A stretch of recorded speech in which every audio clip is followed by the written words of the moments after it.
Wake up, really gonna rise with the sun. Step 2, get some good, some food in you. Step 3, think real hard about what you wanna be. Step 4, everybody just do your thing. Wake up, today's gonna be a good day. Wake up, today's gonna be a good day. Wake up, today's gonna be a good day. Wake up, today's gonna be a good day. Wake up, today's gonna be a good day. Wake up, today's gonna be a good day. Wake up, today's gonna be a good day. Wake up, today's gonna be a good day. Yo, set your affirmations, aspirations. I got shit to do, the aftermath of preparation.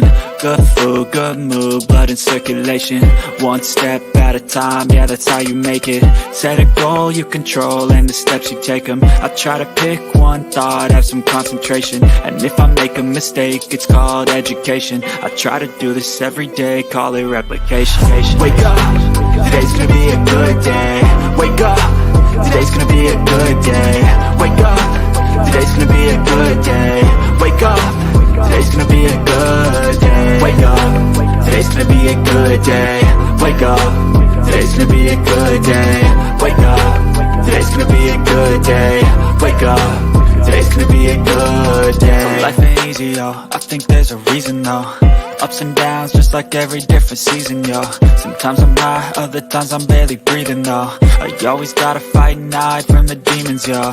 Negative thoughts are poison, they rot. Head full of flies, so here come the clouds. They'll never stop unless I can swap all the bad for the good in my head when I'm lost. Yeah, so I'ma fake it till I make it. Positive thoughts are overtaken, I got patience. One day at a time is how you operate a cadence. A flow, you grow, you show yourself a foundation. Stay away from all the shit that causes temptation. I know that I like to do it cause it's sensation. I live my life in my head like a narration. Don't expect greatness, do my best, man, I'll take it. Wake up, today's gonna be a good day. Wake up, today's gonna be a good day. Wake up, today's gonna be a good day. Wake up, today's gonna be a good day. Wake up, today's gonna be a good day. Wake up, today's gonna be a good day. Wake up, today's gonna be a good day. Wake up, today's gonna be a good day. Wake up, really gonna rise with the sun. Step 2, get some good, some food in you. Step 3, think real hard about what you wanna be. Step 4, everybody just do your thing. Hi, Bullhorn Betty. Thank you for my shirt. Welcome to the Bullhorn Betty Kids Club. Once the new evidence came to light, Sheriff Gaylor was adamant that we needed to inform our community as soon as possible. These were just a few words that the chief of police said at a press conference related to Rachel Morin, which went missing August 5th. However, she was found a day later, bludgeoned to death.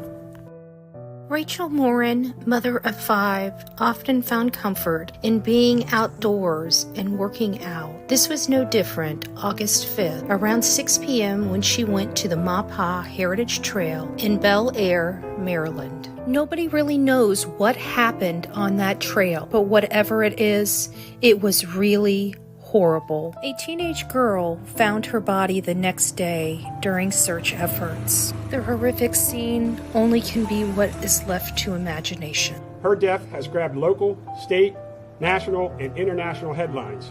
DNA was located at the scene of the crime. DNA evidence is part of nearly every modern-day investigation, and in Rachel's case, DNA evidence was collected by our Forensic Services Unit. This DNA evidence has come back as a match, tied to a home invasion and an assault of a young girl in Los Angeles this past March. This is the first time that we heard of an assailant associated with her case. Unfortunately, that suspect has not been positively identified, but he did leave behind his DNA. In the video we obtained from the Los Angeles Police Department to be the person that murdered Rachel Morin on August 5th. Rachel, mother of 5, died a brutal death. Can you help? And the tip line number is 410-836-7788. The legacy of the Murdaughs stretch very far in South Carolina. Behind these gates lie deadly secrets. Secrets only Alec Murdaugh himself know. On June 7, 2021, Alec Murdaugh hatched a deadly secret, plotting against his wife, Maggie, and his son, Paul. But what brought us to this point starts with Mallory Beach. Mallory Beach was killed in a boating accident by Paul Murdaugh, Alec Murdaugh's son, and it was going to trial, and Alec was about to pony up financial records. Those financial records were going to uncover a financial scheme hatched by none other than Alec Murdaugh himself. Right before going to court over the boating accident, Alec Murdaugh's wife, Maggie, and son, Paul, were brutally executed at the dog kennels at their home in Low Country, South Carolina, the property known as Moselle. Shortly after the murder of his wife, Maggie, and his son, Paul, he had a foiled suicide plot at a local church nearby. Alec had a friend try to shoot him in the head region, which again failed, and he went to the hospital where it was a superficial wound, leaving everybody to believe this was a foiled suicide attempt to garner sympathy from the community. This foiled attempt was captured on camera at the local church. Alec Murdaugh received 2 life sentences for the death and murder of his wife, Maggie, and his son, Paul. After Alec's double homicide conviction of his wife, Maggie, and his son, Paul, he has since set his eyes on the clerk of Colton County, Becky Hill. Becky Hill is now come under fire for putting her hands on the scales of justice in an effort to get Alec Murdaugh convicted. Alec Murdaugh's defense team state that Becky Hill put her hands on the scales of justice in an effort to get money for a book deal.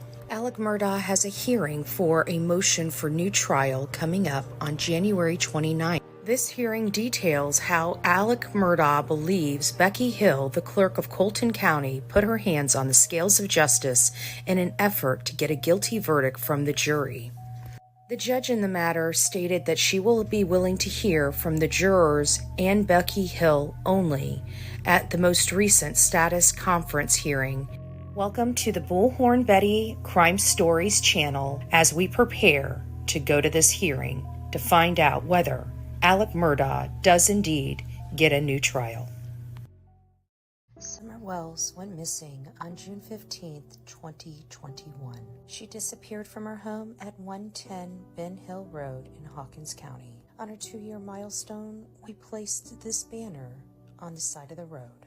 Since she went missing, she hasn't been heard or seen from again. While I was visiting the area, I saw Don Wells working on his truck and asked him if he'd come down and speak to me, which he did. Don Wells and I had a conversation about his daughter Summer Wells and information related to her disappearance. Don Wells maintains that somebody came on the property and took his daughter away. He still believes after all this time she has been abducted. His family came under heavy scrutiny, but they maintained their innocence. One thing Don Wells told me is that they have no new leads into anybody that could have been responsible or is responsible for the disappearance of his daughter, Summer Wells. Many people across this country want to know what happened to Summer Wells. Where is Summer? If you have any information related to the disappearance of Summer Wells, you are asked to call 1-800-TBI-FIND.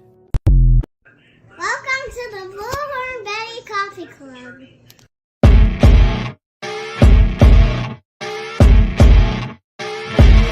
As you wake up in the morning, you want to find the latest, greatest information about criminal cases and have an intuitive conversation about the suspects associated with these cases. Head over to the Bullhorn Betty channel on YouTube.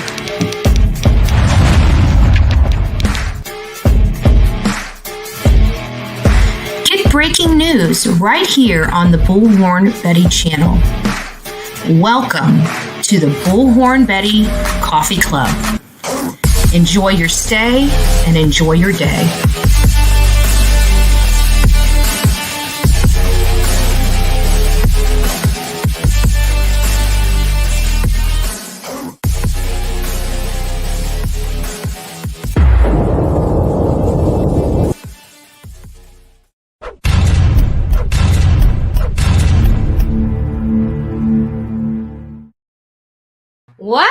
up, my beautiful people of YouTube and X? And if you wonder what I was saying about Office 2, you see it. Yours truly is coming bedside to each and every one of you this lovely morning. That's why I'm a little darker. Don't have the camera lights up. Don't have the digital stuff working today because, to be honest with you, I have been working here nonstop. Literally, my bed is my office. It was a lot easier to come from here than it was to go and put everything back in the office to do the show. I won't lie. I'm lazy. It's Saturday. Welcome to the Bullhorn Betty Crime Stories show. We have a lot to go over this morning. First off, the reason why I decided to put Summer Wells in the mix for the intro is because we did get confirmation, for whatever it means to other people, that Allie did pass away. Okay, so I just wanted to take just a few moments to say a few words here. Many of us kind of came together for the Summer Wells case. A lot of us know each other from the Summer Wells case. Some people have been with me from literally the beginning of my journey in the true crime genre, which started with Gabby Petito. When I met the people out there in Kingsport, Tennessee, and in Rogersville, Tennessee, one of the things, we weren't going to get involved in this case. We were told that the hollers of Tennessee were too dangerous. Now that we've been around the block a time or two, we're told we're going to be attacked like literally every case we go to. So it's falling on deaf ears at this point, right? But at this time, we were very green. We didn't, this was I think our third case that we had ever covered. We were so diligent in our work. We were very eager. We were aggressive at finding answers. And we went out here and we didn't even get funding for this. If it wasn't for MGL, I don't think we would have even been able to go out there because the people that were funding our trips at the time, we had to raise money because we were, we had no money. This was kind of something that we were all doing. But the people that raised funds for us wouldn't do it because they didn't want to be responsible if something happened to us. This is what we were being told, that it was horribly dangerous out there in Rogersville, that Beach Creek was a very dangerous place to be. But we still went out there and did it. And I'm so glad we did, because one thing we found out is that the people of this area were just very kind, generous, and gracious, all of them. The people out on the hill, of course, we butted heads with because we were rowdy, we were loud, we were, trying to find answers. So there were a few things, but I mean, for all intents and purposes, even the people that, were a little disgruntled, we were fine with, they were just wanting us to pipe it down or whatnot. No big deal. But everybody out there really cared for this little girl. And when we met Allie for the first time, she didn't know us from Adam, guys. There's a swarm of people that just kind of saw her on a sidewalk and just got out of the cars with cameras rolling, okay? Her family was so kind. They could have told us, started screaming at us. They could have, just were very, very disgruntled. They could have just done a whole host of other things, but they didn't. They sat there and talked to us and put everything out on the table, which is exactly what Don and Candace should have been doing this entire time, which they still haven't. But they put everything out on the table, whether it looked good or bad or indifferent, just for the sake of this baby girl. They told us everything we wanted to know, whether it made them look bad or not. They just wanted answers. Allie and I kept in contact with each other up until I want to say maybe a year ago. Things started getting intense, for the channel and everything like that. And it wasn't that we didn't talk. It's just that, things got away from me. When I was in Tennessee, this is why I beat myself up, because even Olivia and I were talking about reaching out to her just to check on her, not to go out there and interview her. Of course, we would be open to it if that was the case, naturally. But that wasn't our primary focus. Our primary focus was to take care, just to take care of seeing her and seeing how she's been doing. But things had happened. There was a lot of craziness on the last trip to Tennessee. Just everything that could have gone wrong went wrong. It was just one of those trips. So the trip kind of got away from me, and I never got around to reaching out to her or speaking to her. So I'm kind of a little, heartbroken over that, because I'm never going to have that opportunity. And it was always an agreement with us that once everything came down the pike, she wanted to tell her story, her full story to the world about what happened and what she knew. And that's never going to take place publicly, obviously. So I'm really heartbroken that she's gone. She was a really nice lady. No matter what you thought about her personality, the person she was, whether, again, a lot of people on social media that want to say nasty things about her and stuff like that have never met this lady. Okay. There's a few of us that have taken our time out to meet her. And I could promise you that Chris McDonough will probably say the exact same thing about her. He had an opportunity to meet her, speak to her. She's just a nice person. She's a caring person. And she really loved her family. And that's more important than anything. And one of the reasons we all came together here recently was to raise money for Hunter, because we assumed his mother was dead. He said she was gone. And that statement, in my opinion, is true.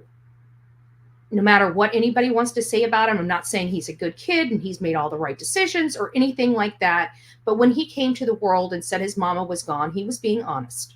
His mama was gone. She wasn't there anymore. Her body was being left on life support. She was being kept alive by artificial means. Had it not been for those artificial means, she would not be here. She was gone. She was gone then. And if anybody's ever dealt with, brain trauma, brain death, they tell you like that. She's gone. That's how they kind of, she's not there anymore. Her body, they'll explain it to you. Her body is being kept alive by these machines. She's gone. So I just wanted to clear the air with that. I don't want, I know we have our opinions, but I think at this point, I do love Allie and respect her, even in death. And it's very hard. And I, no matter what, didn't say anything bad about her son, and I'm not going to. I hope he gets his life together. I hope for the sake of his mother, that he does the right thing and does everything that she fought for him to be able to do.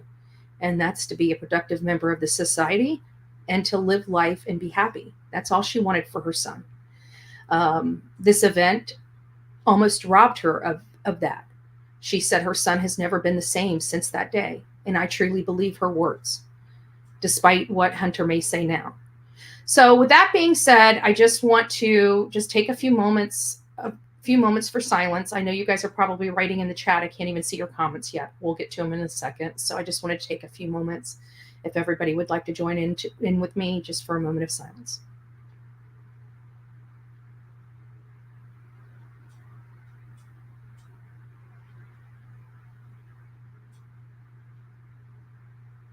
I want to thank you all that chose to have that moment of silence. Good morning, Southern Grammy. It's nice to see you this morning. Bullhorn Betty is present. Manic Mama T is up in the house. Skittles crime. Okay, I'm going to blow your mind, okay? If you guys didn't watch the beginning of the chat, I know we have a lot of people in the chat right now, but Skittles crime just told me. I'm saying good morning, happy Saturday morning. It is Sunday where she's at. Sunday. It blew my mind. It's hard to believe that it's Sunday somewhere in this world. And it's a true fact. Like, we know that is a fact, but for some reason, when we hear it in chat or we experience it for the first time, I don't know. It's a little shocking. I have to be honest with you. And even though I don't have the soundboard, I just want to let you know we still have buttons to push. Yeah, baby. Not as good. I know it's not hooked up, but you have to listen through the microphone on the computer. I don't even have the microphone in here. Nothing. I'm flying blind over here, guys. The real me too. It's good to see you. Sorry, it's hard to, after having such a somber opening. Golly, I don't like that. It's such a beautiful Saturday morning. We need to get right. But I did want to have a few words to say about Allie. It just doesn't feel right not to. Good morning, good morning, good morning. Who do we have up in the house? Jules, good morning. Cynthia, good morning. Southern Grammy, it's nice to see you. Angie, good morning. Julia T, it's nice to see you up in the house. Everybody's waking and baking first thing in the morning. First thing in the morning. Drew's up in the house. It's nice to see you. Rachel, coming to us from Wales, UK. Well, good morning. I don't know what time. It's probably not morning. I'm learning it's probably not morning everywhere, okay? So it's probably what, evening for you, afternoon? I don't know. Probably noon. It's nice to see you. Welcome, by the way. Welcome. I am Team Summer is in the house. Good morning. JB's mama, Lady 7-Up, had an appointment, but she did want to stop by and say hi to everybody. Our beautiful fan lady. Thank you for your love and support. A member for 1 month. I think she was one of the first. Thank you, and God bless you. I love the support. Thank you. And Tammy, I wanted to throw this up here because this is such a pretty little. This just melted my heart. What a great way to start out Saturday, right? What a great way to start out Saturday. I love it. Thank you so much for those kind words. Thank you. Who else do we have? Let me get down past all our chatting this morning. TLC is me. Paralegal Liz is up in the house. I'm going to get to meet Paralegal Liz. Yay! Where's my clappy hands? Crowd cheer. Yay!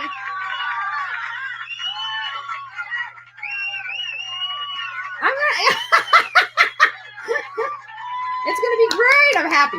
Okay, shut up, people. You're taking away my sunshine. Shut up. No, I'm just joking. Turtle Madness, it's nice to see you. Michelle, it's nice to see you as well. Our beautiful, sweet Misery. If you haven't been over to her channel, please go over there and sub it up for our beautiful, followed by our beautiful Sonia. And it is coming up to that heart day. You know, I got to tell you, your daughters, your mamas, your fam, get those heirlooms, those custom little gifts for Valentine's Day. Show your loved one how much you care. Reach out to Sonia. We know you guys aren't very creative, okay? You know what you do when you're not very creative and you want to do something special? You go to somebody that's creative, right? And Sonia is ultra talented. I gotta tell you, she's been dressing Bullhorn Betty now for a year, okay? She's got style, okay? I'm just saying, she's got style. Nice to see you. I think everybody else too. I think I said hi to you, Michelle. Oh, Penny's in the house. Nice to see you, Penny. I know we had a lot of people chatting this morning. So if I missed any of Emma M, it's nice to see you as well. La Mala. Hopefully I said that. Oh, I haven't seen that name in here in a while. Well, Diesel, it's nice to see you. I hope you're doing well this Saturday morning. You must be snowed in. I'm just joking. Put an end to the hate. Good morning, love. I hope you're doing well this morning. It's nice to see you. West Virginia, holla girl. Nice to see you too, honey. I think we're just about down to the end. If I did miss you by chance, I'm really super sorry. Margaret, I see you. Lulu's Nana, good morning. I think that's about it. Sugar Plum, good morning. I see you. And I can never pronounce your name. I'm so sorry. I'm so sorry. I can never pronounce your name. So good morning. I'm going to call you SD. Like, I don't know. Let's just call you S. I don't know what to call you.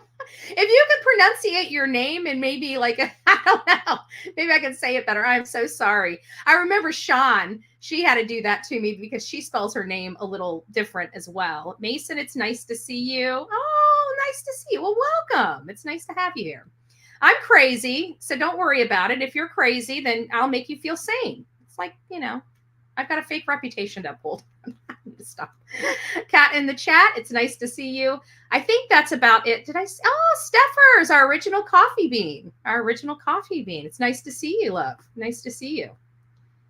Shannon, good morning. Our resident defense attorney, Mike Stevens, up in the house. Angela, it's nice to see you. Wow, you guys are all coming in late. What's going on here? Why are you guys oversleeping? Mad Chatter, Kelly, it's nice to see you. GG for life. Aw, thank you for the love and support, sweet Misery. It's nice to see you. And I can't even speak. Angel, it's nice to see you in here. Good morning. Good morning. Every time I think I'm almost to the end, I'm not. It just keeps going and going and going. Blue Victorian Mermaid, it's nice to see you.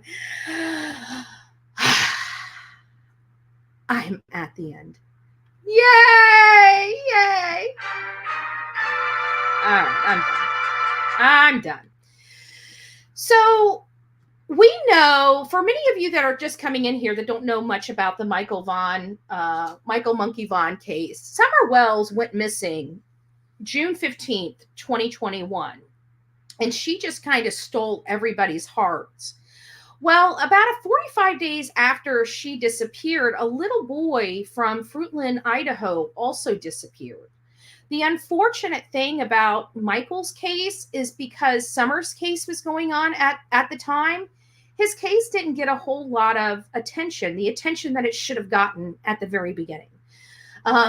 We started combining them together to try to get more attention to the Michael Vaughn case by attaching it to the Summer Wells case. So we were talking about the Summer Wells case and the parents of the Summer Wells case, and then we would segue over to how Brandy Neal's acting as opposed to, say, Summer Wells. So we were able to kind of fuse those together a little bit to get Michael Monkey Vaughn the attention his case rightfully needed. So me personally didn't get involved with the Michael Monkey Vaughn case right away because, again, I was working Summer Wells' case. I never really thought that the parents, actually, let me back up again. On July 27th, 2021, when Michael Monkey Vaughn disappeared, his mother had just left for work, just a few hours before. This was normal and customary. The kids, Michael, as well as his baby sister, would stay with their father. Their father would take care of them. Grandpa was home as well. It was kind of like a sandwich family. So Grandpa lived in the house with mom, dad, and two kids, right? The younger one and the older one. Now, for whatever reason, I almost think there was another child, but I can't remember if it was like a stepchild or not. But either way, it was just the two kids. We're just going to focus on the two kids for right now. They were the ones that were home at the time. Yes, there were two older kids. I remember that because one of them was also home at the time when Michael disappeared. So his father was watching him, and he has been known to get out of the house before, okay? It's never been a big deal. He's gotten out of the house. He was 5 years old. He was, he has the name of Monkey, right? Our children don't get nicknames from parents, unless they earned it, right? So he was just a normal, curious, rambunctious little boy. And he got out of the house, and he always would go over to like the neighbors to see if the other kids would play with him. And there was older kids. I can tell you that this community is not one where if your child gets out of the house, you should be worrying that something's going to happen to him other than him getting, falling and skinning his knee. That this neighborhood is not that kind of neighborhood. It's a nice neighborhood, nice people. Some of those people have lived there for generations. I met a gentleman down the road, and he raised all of his children in his home. He said he had never heard of anything like this ever in their small community. Ever. There was a lot of details that came out in the beginning of this case, with a car that they couldn't identify, a man walking by the splash pad. There was just a few oddities that were causing concern. And thank goodness there were. That Fruitland, even though it's a very small community, they do have technology, They had Wi-Fi, they had door cameras, they had street cameras. So they're really policing that area responsibly, in my opinion, for it being such a small community. Again, a lot of our smaller rural communities don't have, just standard services that we in our communities are accustomed to. Look at Rogersville, Tennessee. We can't even make a phone call in an emergency. The phones don't work. There's no internet. So they've got some good stuff out there that they were able to, acquire a lot of information. And JD Huff, the police chief out there, is just, he's a really good guy. And he kept a lot of stuff under wraps. He was really amazing because he was able to arrest Stacey Wondra and Sarah Wondra without us even having an inkling of a clue that the Wondras were even under investigation. Now, we did, when Dolly and I went out there, we were working with some sources, and those sources were providing us some, a little more information than, say, you were getting on your social media, or, we had a source that had some type of tap into some behind the scenes conversations, and I'll leave it at that. So we didn't have direct information, but we had a list of homes, a list of, not even home addresses, list of house numbers. A lot of these house numbers had the same thing because it would be like 1102 8th Street or 1102 9th Street or 9th Avenue or whatever, they would have some of the same house numbers. So it was still, even though we had house numbers of people that weren't cooperating or police hadn't spoken to yet, we didn't have their addresses. And so it was still a needle in the haystack trying to figure out which houses are not cooperating, which houses need to be knocked, because there are several houses, there are at least, several houses that have the same house number on them, if I recall correctly. I mean, I was out there a significant time ago, well over a year, maybe even 2 years ago at this point. I can't remember. But we learned about Stacey and Sarah Wondra when I got a source called me and said there's been an arrest at the sheriff's office, an arrest made. You need to call. And I'm like, that was literally all the information I got. And so I called up there and I'm like, do you guys have somebody that's been arrested? And they're like, I said, and I can't even remember if I had their name, if the source gave me their name or what the charge was. I really can't remember. And I remember calling up there and they dropped the bomb on me. And I'm like, oh my gosh, naturally, an arrest like that, I just naturally assumed, which was a horrible assumption for me, but I just naturally assumed that an arrest like this, they would have already told the parents. I would have thought that the warrant would have been signed and the phone call would have been made to the parents saying, hey, we're about to make this arrest, and just kind of explain to the parents the process. I naturally, that's what I'm accustomed to here. It's what I'm accustomed to in different locations. So obviously her not knowing about it or not being, informed prior to the arrest was something I wasn't accustomed to dealing with. However, I knew I wasn't a show that Brandy Neal watched. She had never been in my chat. So I went ahead and went live with this breaking news information, which it was breaking news information on a case that I was covering on a personal respect in searching and posting flyers, but also in a journalistic respect by, bringing the story to this channel. And what had happened is the law enforcement didn't tell her that Sarah Wondra had been arrested for the failing to report the death of a child or a person, I think was the charge. And it just, the streets of YouTube blew up.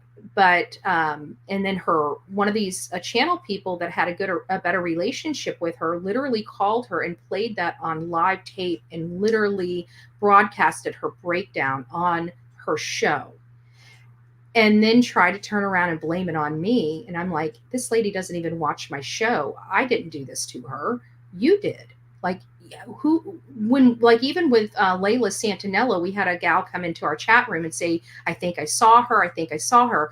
We didn't call Layla's mother on our live broadcast to record and get the content of her reaction to that news.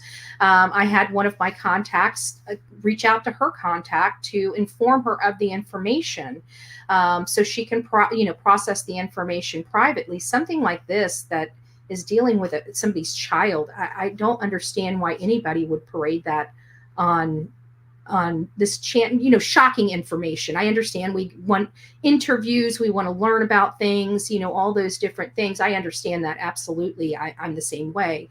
But shocking news and emotional news to a parent, something like this, I thought that was really, really in poor judgment. I truly believe that the creator wasn't intending to do that. I think she just didn't like me and wanted to try to call me out, but she hurt somebody very badly in the process. And I still think she tries to blame me for that. But again, you can't blame somebody for something that they didn't do. I didn't tell that to Brandy, and Brandy didn't see that on my show.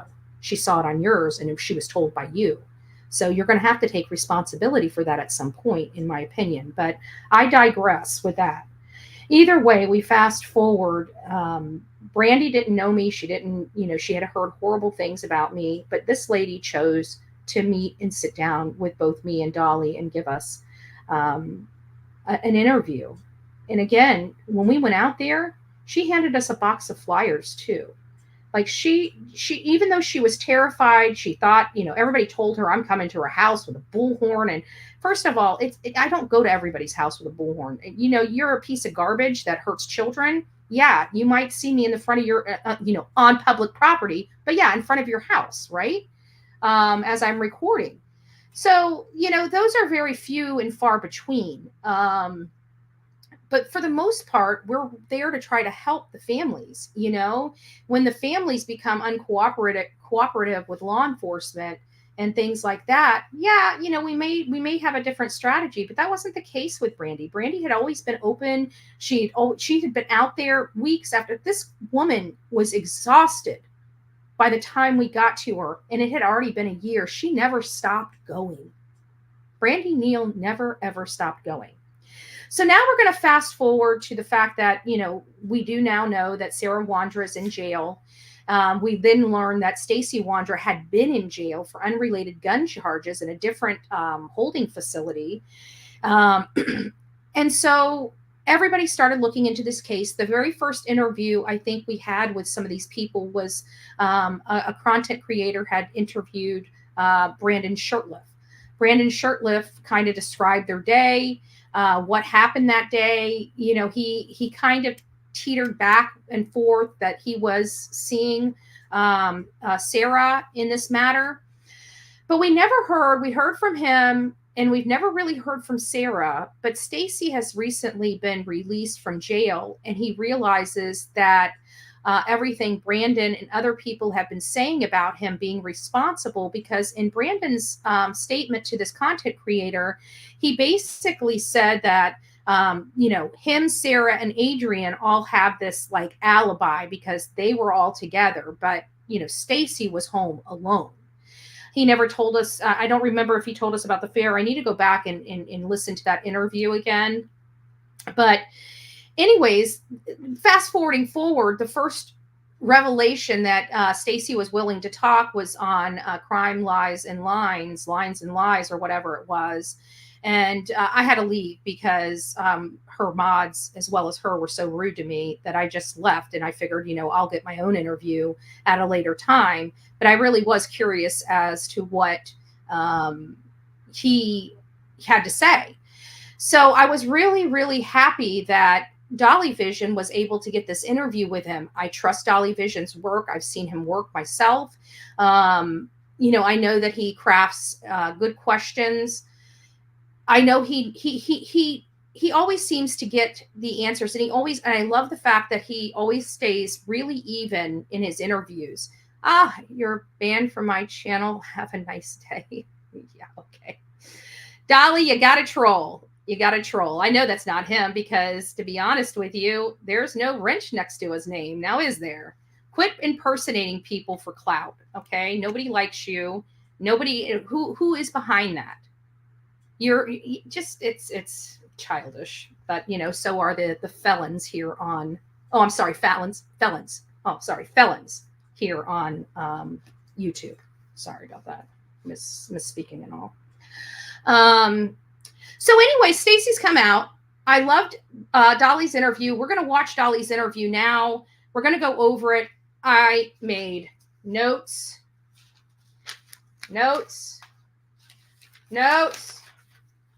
Notes. No. I made notes. I got notes here. Okay. I got notes. I went back. I rewinded. That hour interview probably took me 3 hours yesterday to get through. I'm listening. I'm listening to every single detail, right? I'm listening to every single detail. I'm going to end up having to go back and listen to see if there's any statements that were stated differently from one interview to the other, which kind of drives me nuts because I will never go back to her channel after this. I will tell you that. I've never treated her horribly. I've always been nice to her. I've always been nice about her chat.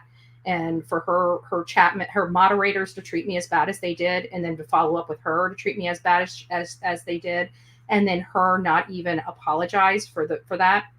She's lost all. She has no integrity, which is also probably indicative of her flip flop here recently as well. But I digress. Let's go ahead and get to Dolly Vision's interview with him. We're going to go through it. A little, let me get past his introduction. He's really been stepping up the game with the introduction. Holler, Dolly. Nice. For some reason, I just don't believe it's all you. Okay, call me crazy. I just don't believe it's all you. Behind every good man. I'm just saying. Now, where's my laughies? Oh, that's an applause. There it is. There you go.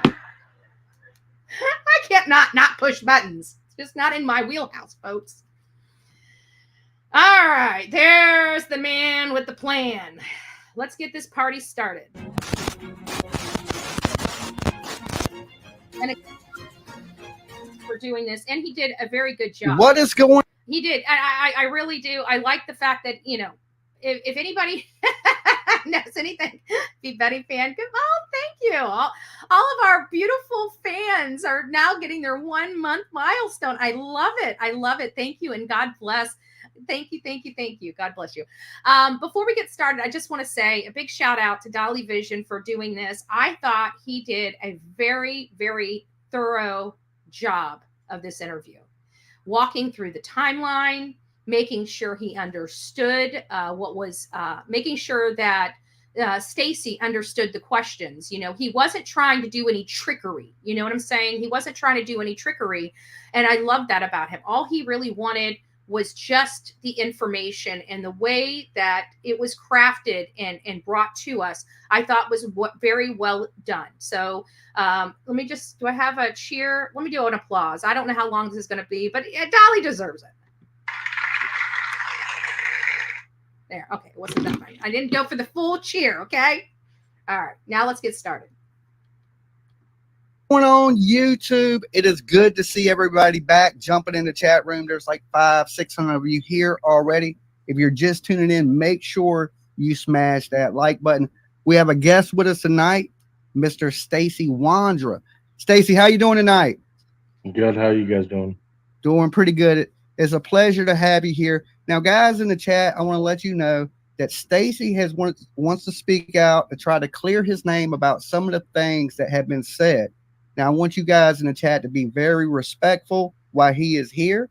Okay? It's lagging, like his lips aren't syncing quite right on my end. I'm not sure exactly why. Let's see, let's change some settings. I don't know, but it's just not syncing on my end. But just bear with it. Just listen to the words. That's really so. Stacey, now I know we got to go back a little bit in time, and you're willing to jump into the. Oh, hold on, he's back. We lost you for a second.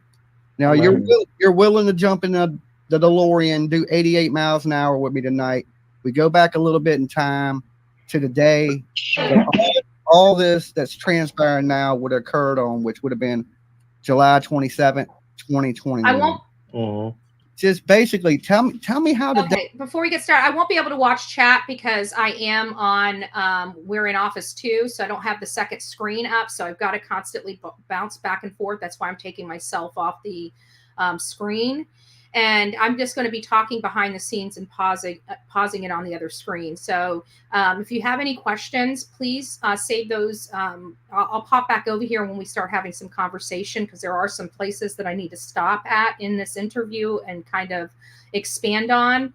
So just bear with me, but hold the comment or hold the questions until I'm back with you guys, if you could do that favor for me. And we've got almost 200 people in chat right now. If you have not, do me a solid and go out there and do a thumbs up. I greatly appreciate it. God bless you. Day started. How did your day start that day, and what was going on that day? Anything different than any other day? Not at all. Nothing different. I mean, it was I'm pretty sure it was a sunny day. There was, the routine started the same as every other day. Got up out of bed, get some coffee. Had some breakfast. Now, when you woke up that morning, who was at your house that morning that you woke up? Brandon, Adrian, and Sarah. Okay, so Brandon, Adrian, Sarah, and Stacey were at the home that morning because they all were staying there at the time. So all four of them were there. He's saying that so far the morning is normal and customary, and they were all there. I'm pointing that out because there are 4 persons of interest that law enforcement has put on posters, and all 4 of them are the faces that we saw on those posters. So, you're married to Sarah, right? Are you still married to her? No, getting the divorce finalized this week. Okay, so you're getting divorce finalized this week. So from there, what happened? You get up, you eat breakfast, a normal day, and you're in what? You're in a cab business. Taxi company, yeah. So you run a taxi company, and you run that out your home right there in the neighborhood. Mm-hmm. And is it, from my understanding, is that business ran through Craigslist? No. How was your business? How did you advertise your business? Was it something that we had a bunch of business cards? Business cards. We had a Facebook page. We had. So I think what he's saying is he had other means. He wasn't part of Lyft. He wasn't part of Uber. They had this local business place that they could publish. They had Facebook. I'm probably Google Maps. Google Maps is a great way to advertise a business. So there are ways that you can do without going to Uber and Lyft, just FYI. And it sounds like that's what he's talking about. I think we might have advertised one time on Craigslist offering rides, but so it's kind of a word of mouth, small business that you was running out of your house. Exactly. So on this day, after you had breakfast, did you get a call for a ride or something of that nature? Yeah. Sarah was the one that was in charge of taking the calls. She took a phone call and then asked me if I wanted to go do it. It was from Ontario to Boise Airport. It was good money for us. It was $150 one way. One way, okay. So do you remember about what time of day that you took that first cab ride? So this is going to be very interesting, his response. If you guys are taking notes, I know some of you guys in this chat are note takers. You probably already seen this, but may not have taken the notes because you were paying attention to the actual interview. That was my problem. That's why I had to stop and go back, because I was listening to the actual interview. What? Are we having some problems here? That's not going to happen. Okay. So I'll let my mods deal with the chat. I'm not in the chat. So guys, sink or swim. That's all I got to say. Be nice to each other. For those that are new to the Bullhorn Betty channel, I just want to let you know what the rules of the chat are. So we're kind of a chill, a chill chat. We just kind of talk about these cases. We say what we mean what we say. We don't necessarily parrot each other's opinion of the cases, but this should be a free place so people can express their opinions without people getting nasty with them. So we ask you guys not to be a Richard. What does it mean not to be a Richard? Not to be a Richard means don't be a dick, okay? Mean what you say what you mean, but don't say it mean.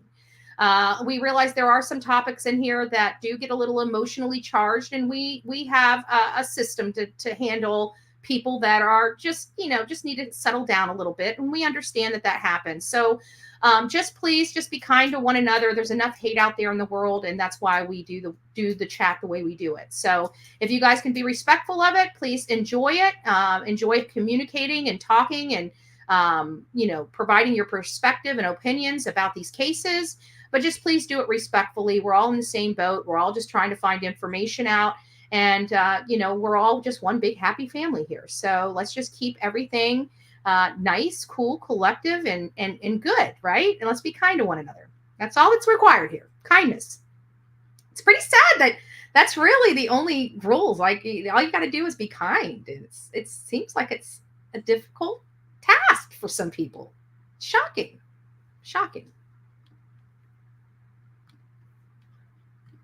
I left till about 1 o'clock. So you left for about 1, and you were going for how long? So remember that for the people that are taking notes. 1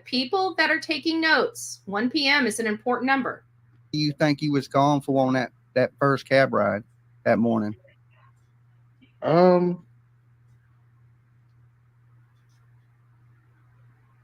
was, how long was I gone, you said? Yeah, for the first one that you took. How long was your first trip? I mean, I only took one ride that day.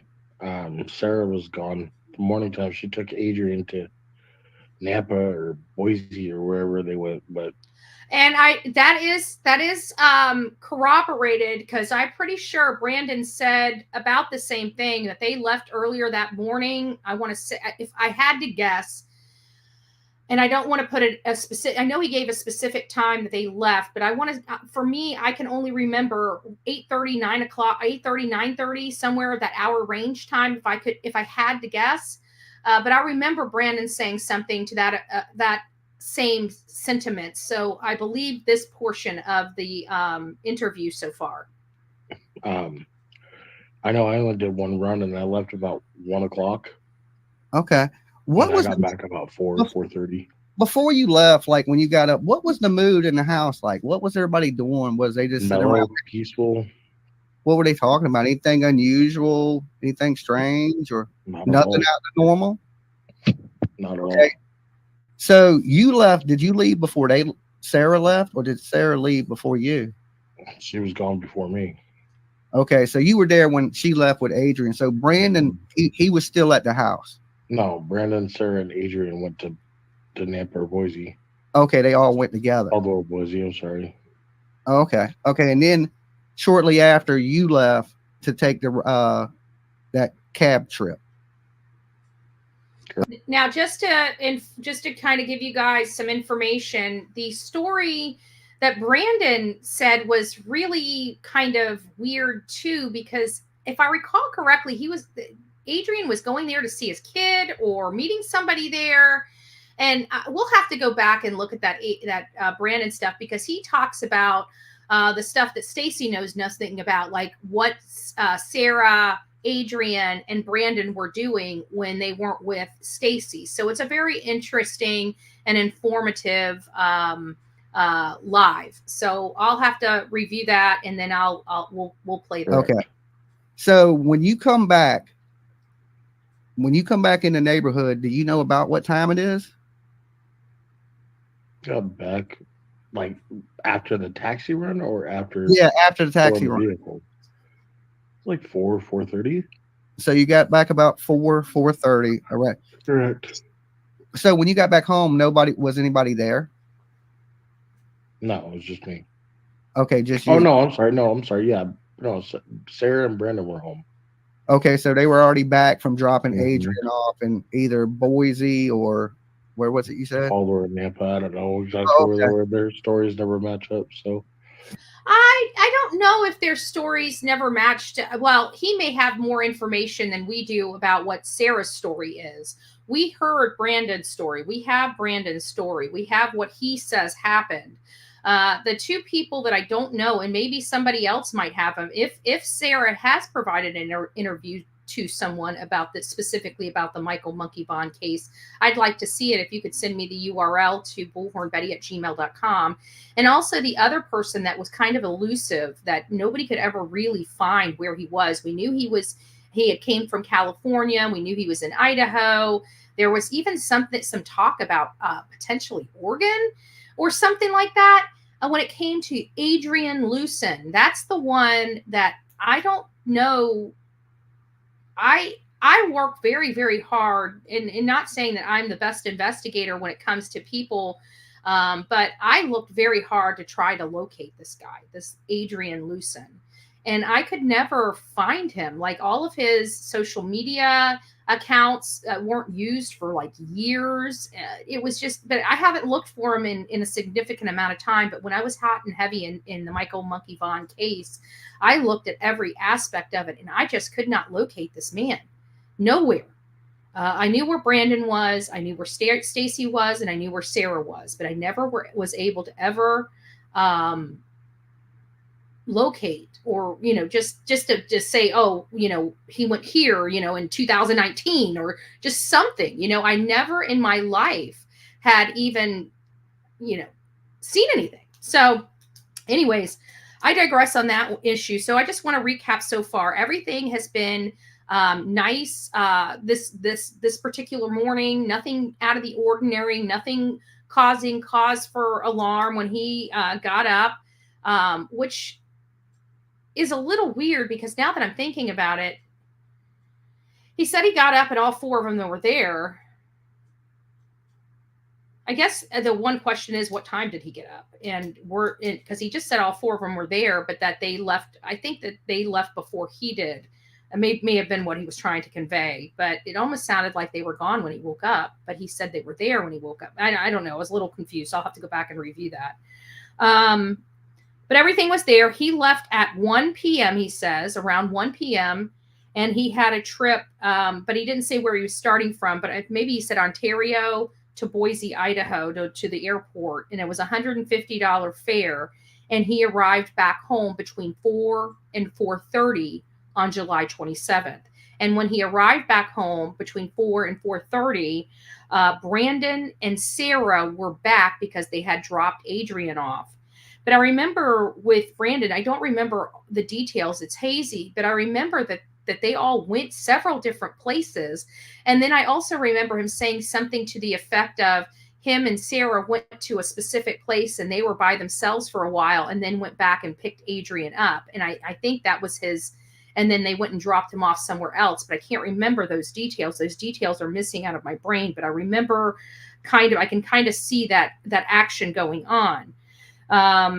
So it sounds like Adrian never, when he got up that morning and left the house with Sarah and Brandon, he never returned back to the house, according to the statements that we have from Brandon and Stacey. Because again, I haven't spoke to Sarah or Adrian, and I haven't seen any information from either of those that I've been able to preview, or like Dolly's interview here, just be able to look at and analyze and just listen to.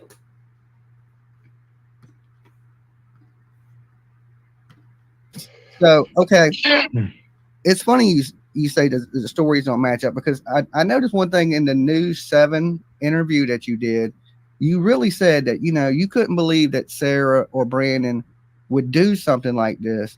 But Adrian, you kind of had your doubts about, and she glossed over that.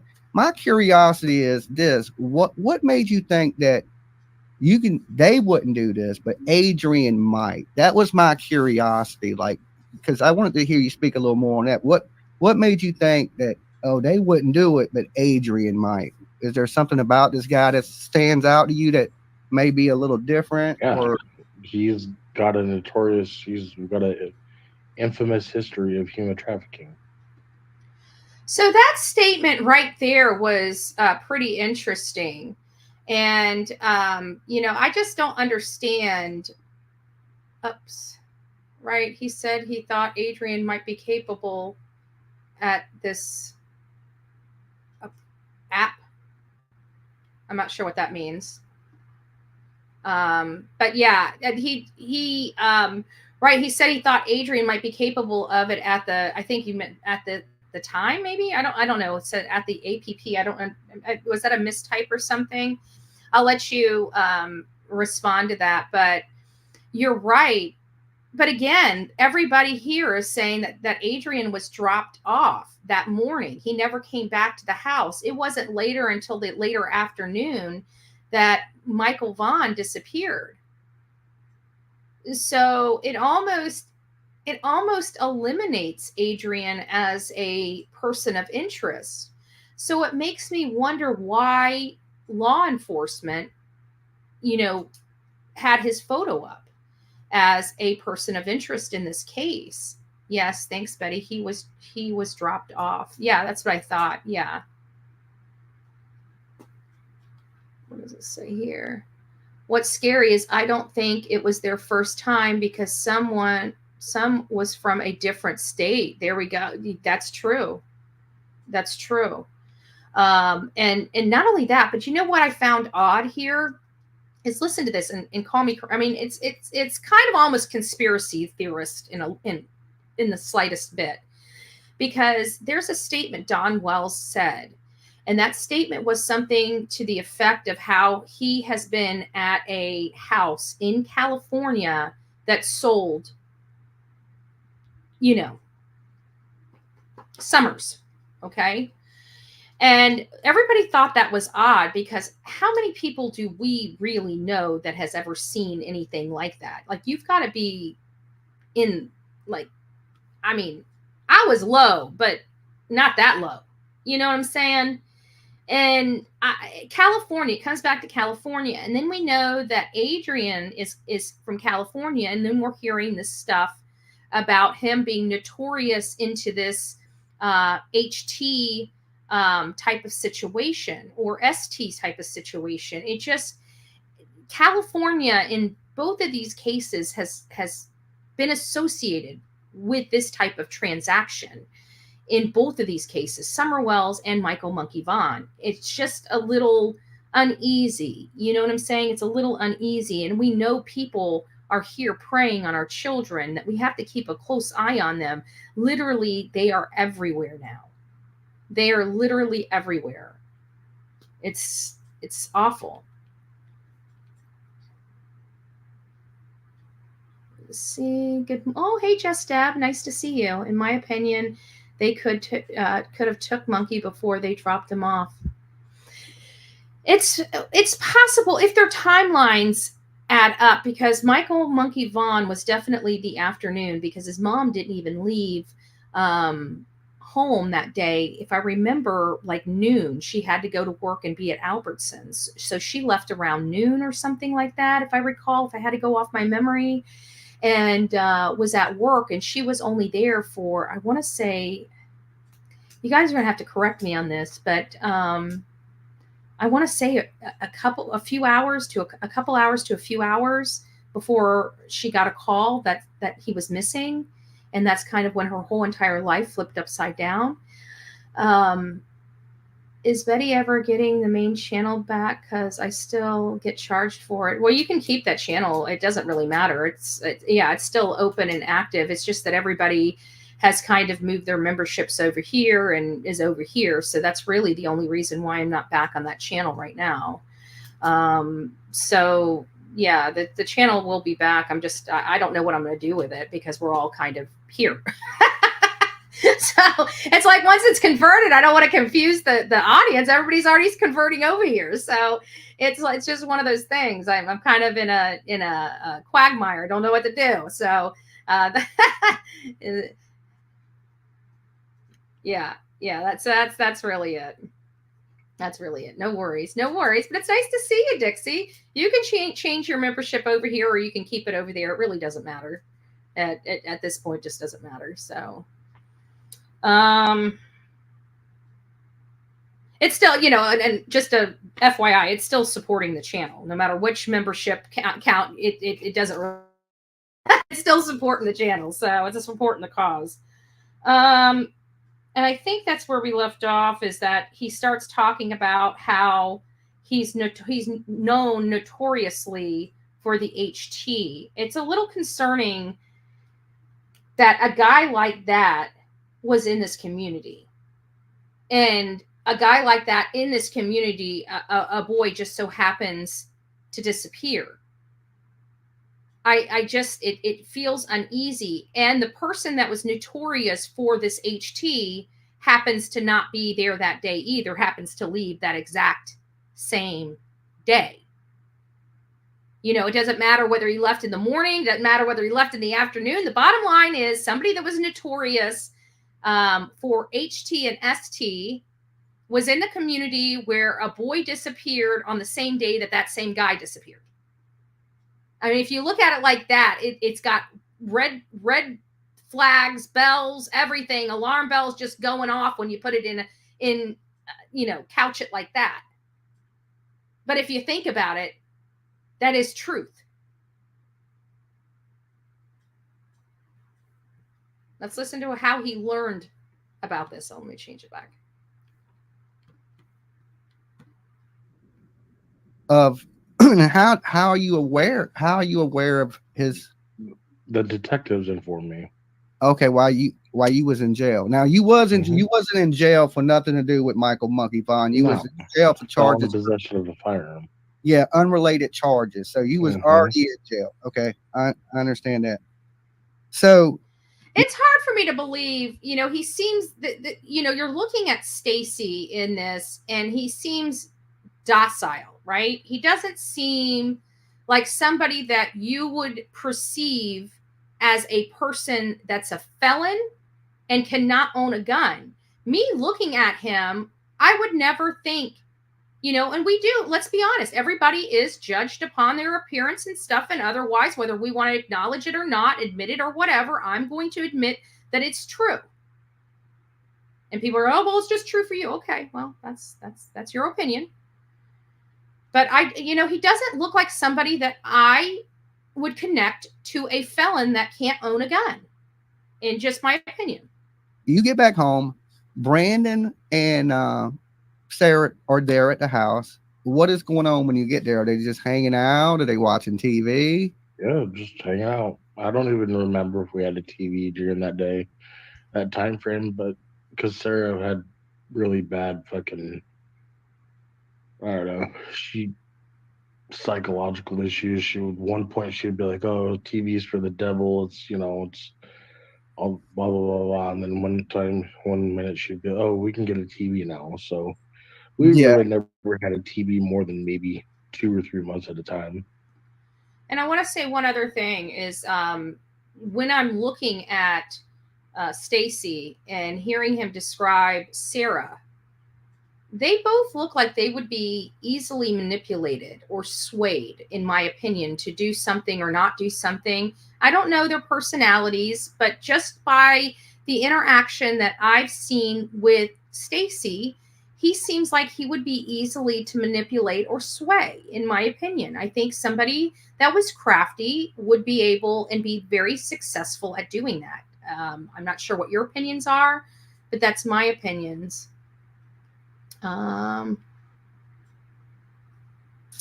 He is in the meds. Yeah, possibly. What else do we have? The family was likely routine because it was a safe place. Yeah, I think everybody's was, you know, it's a bedroom community. I would not be surprised if they stocked this. If they stocked this beforehand, I don't know what that means. Well, he just said that he left at 1 and they left before him. So that is after 12. Yeah, it could be interpreted that way, Michelle. You're right. Because I'm going off at the morning time by Brandon's interview, and we haven't looked at that one yet. We need to go back and look at that one. That one was from like, golly, a year or two ago, something like that. I can't recall, but I think it was like a year or two ago. Before I get too far into it, what would you say the mental state of Sarah is? Do you think is she mentally unstable? Mentally unstable, but would you say does she understand right from wrong? I think she's capable of it. That is a problem for me. You know, that really kind of hones in on the fact if he's saying this about her after being with her for 6 years, I think is what he's going to be saying, later in this video. He would probably know her very, very well. And he's saying this about her, that, she's got some issues and that she may have issues knowing right from wrong. She could. So that tells me it seems like somebody that would be easily swayed. And I'm saying this because I want, as we're talking about this, I want us to take note of that. I don't know why it's important. I don't know if it's going to be important, but it seems like it's something that we need to pay attention to, the mental well-being of both, all four of these persons of interest. Is there maybe somebody that is the shot caller, or if you will? I don't know if that exists in this case or not. I'm just saying that now that I can hear Stacey speaking, and I see there were some times when Dolly asked questions and Stacey would get a little confused.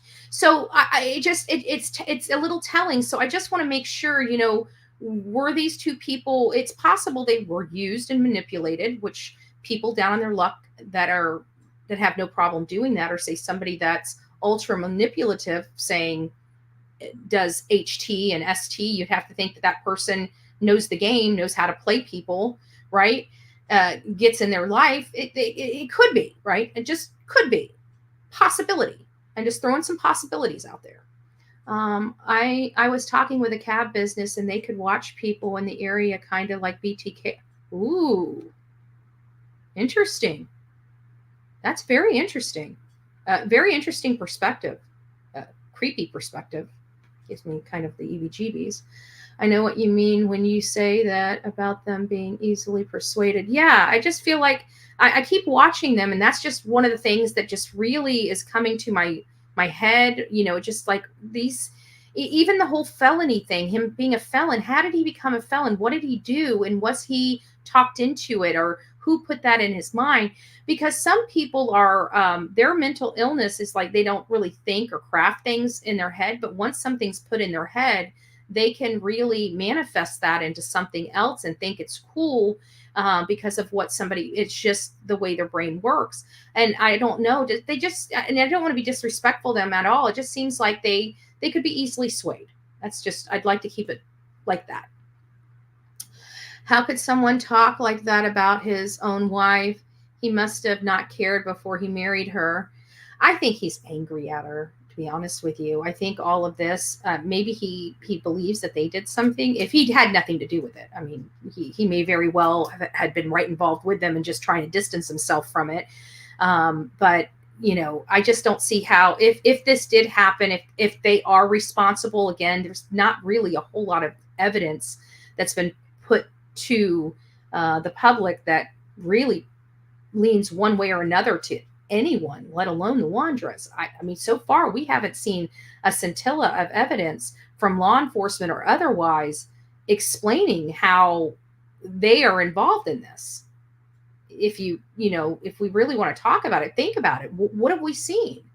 The only thing that we have seen so far is the arrest of Sarah with the failing to report a deceased person. But we weren't even privy to the evidence they had to support that claim, and it was ultimately dropped. So there may be some, foundation to, maybe they were, because they were the weird people, or they conducted themselves weird, or she, had weird sleeping arrangements, which we're going to learn about in this interview as well. Maybe she was frowned upon. Maybe it was just guilt by association. Maybe they're the only ones that kind of fit this box of who could have done it. And that's why they're being focused on.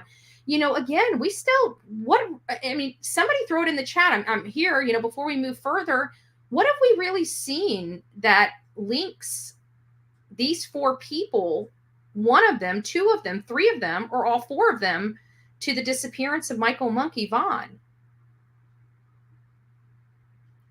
Leslie says, let me read this. There was a girl on YouTube I watched for the first time last night. Interesting legacy documents on the Preciado. Fights over will.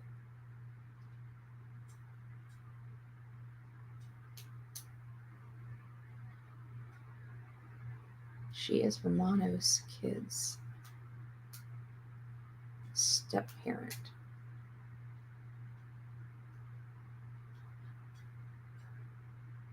Huh. I still don't understand though. Legal, not legacy. Okay, gotcha. So let me read this again. Betty, I was on the watch her first time. Interesting legal documents on the Preciados fight of the will. CP. She's Ramon's kids. Oh, so is Ramon his stepfather? That's a little odd because that was the one thing that he said was his father was Ramon. Is Ramon his stepfather and Mirta his mother?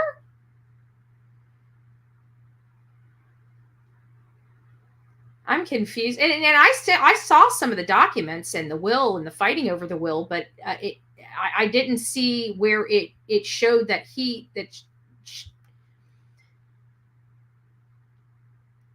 I don't understand why they would say Ramon is his dad. There's no ifs, ands, questions, or buts about that. Ramon Preciado is Christopher's father, but when it came to Mirta, they couldn't determine whether she was the mother, the biological mother, or the stepmother. And as a matter of fact, they didn't even entertain that she was his biological mother. The law enforcement statement was their understanding was she's either a girlfriend or a stepmother. And so whenever I saw the legal documents come out when she was married in 2009, that was just, when was 2009? 13 or 14 years ago. That means that Christopher Preciado would have been 5 years old at the time. How long was Ramon with, maybe we need to do it that way. How long was Ramon with what's her face before Mirta before they got married? If they were together 10 years before they got married, then it only makes sense that Mirta is his biological mother. But it sounds to me like they got together in 2012 and or not 2012,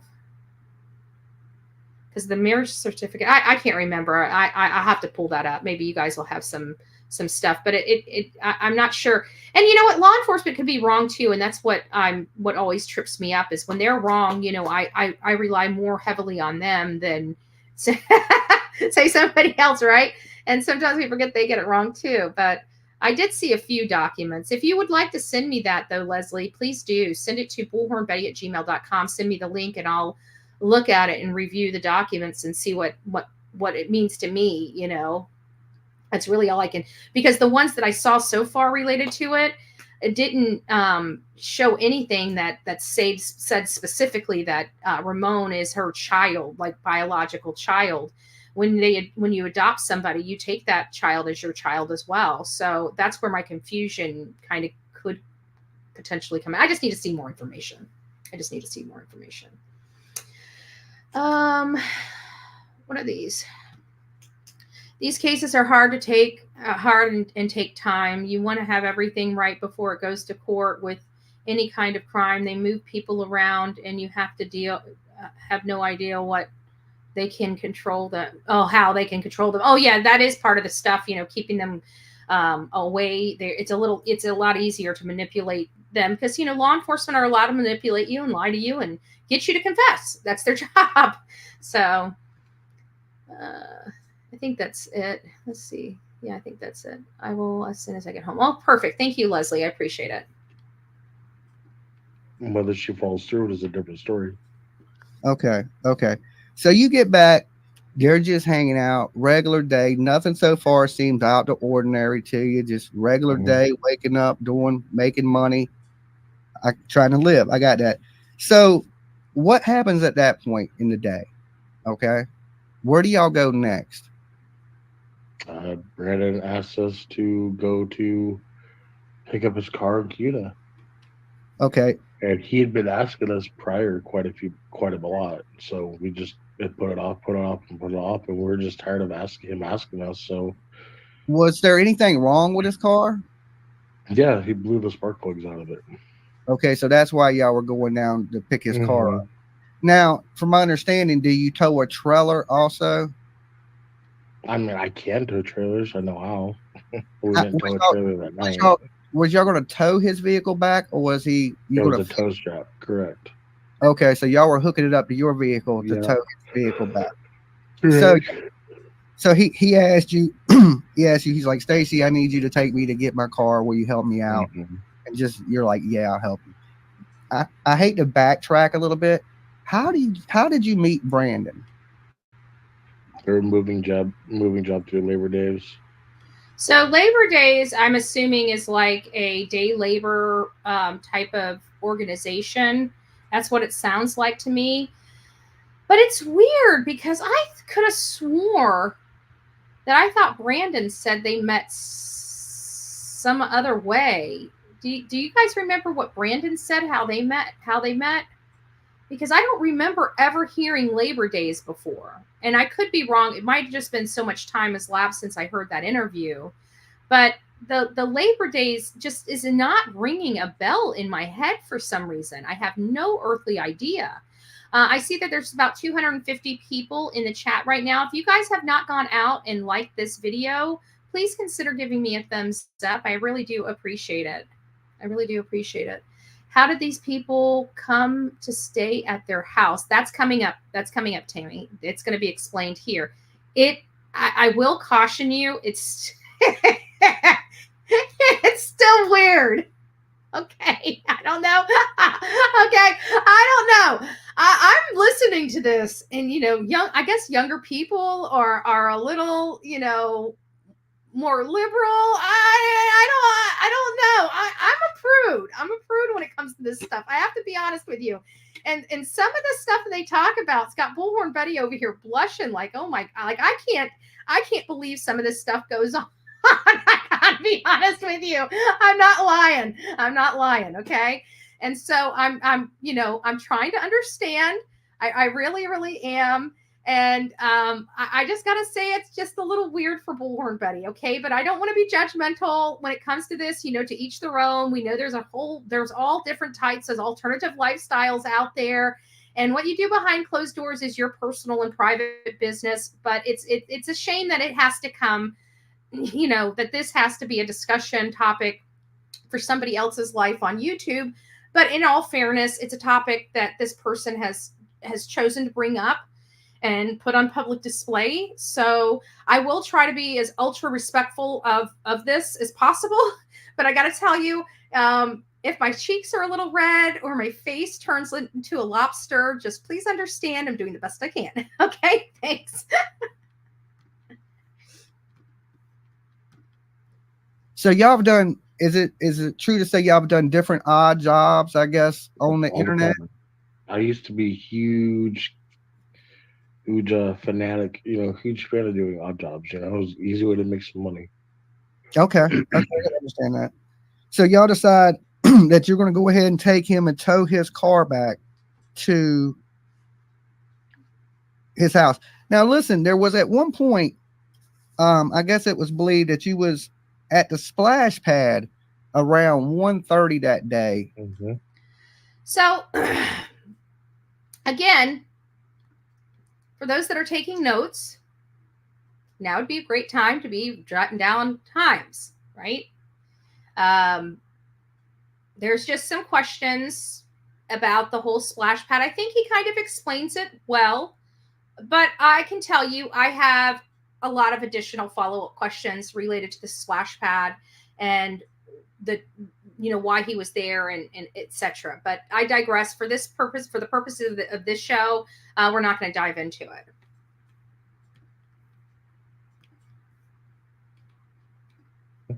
Is there a reason? And I guess this would have been before you went to make that run to your taxi ride. Yeah, so I stopped at the splash pad because I needed to get my can of chew that had fallen into the passenger side floorboard, like the farthest away, so I couldn't exactly just stop and. Yeah, I understand. For people that are watching that don't understand, the splash pad is a little park at the beginning. I would say is that 8th Street, Stacey? Yeah. Okay, it's a little splash pad at the beginning of 8th Street, and there's a little parking lot because even when I was there, it was an easy place for me to pull over. So I pulled over in that same parking lot that you would have pulled over in. And you say that you had your chew, you had to get it out the car. Mm. So that would have put you on. That's why your vehicle was seen at the park that day, is because you were getting your chew out of the vehicle. Correct. So that was kind of one of the first times that I think the Wondras, because when you're doing an investigation, in my opinion, and you're looking at all this stuff, you need to exclude people, right? So if law enforcement sees an unidentified vehicle in a video and they need to know why that vehicle was there, who that vehicle belongs to, then, they're going to question that person and they're going to eliminate that person, or they're going to say, well, maybe their information doesn't hold water. When they talk to them about that, they may have thought it was just, run of the mill. I mean, that sounds like a legitimate explanation as to why you would pull off. It is a convenient place to pull off. They have bathrooms there. They have parking spots there. You're not in the middle of the road. That, like Dolly says several times, that 8th Avenue is one way in and one way out. That's the only way into the community and the only way out of the community. So, at certain times of the day, that roadway can get, see some increase in traffic. So the safest place is to pull off and into a parking spot, not into somebody's driveway, but into a parking spot. So the splash pad's right there, and it is ultra convenient.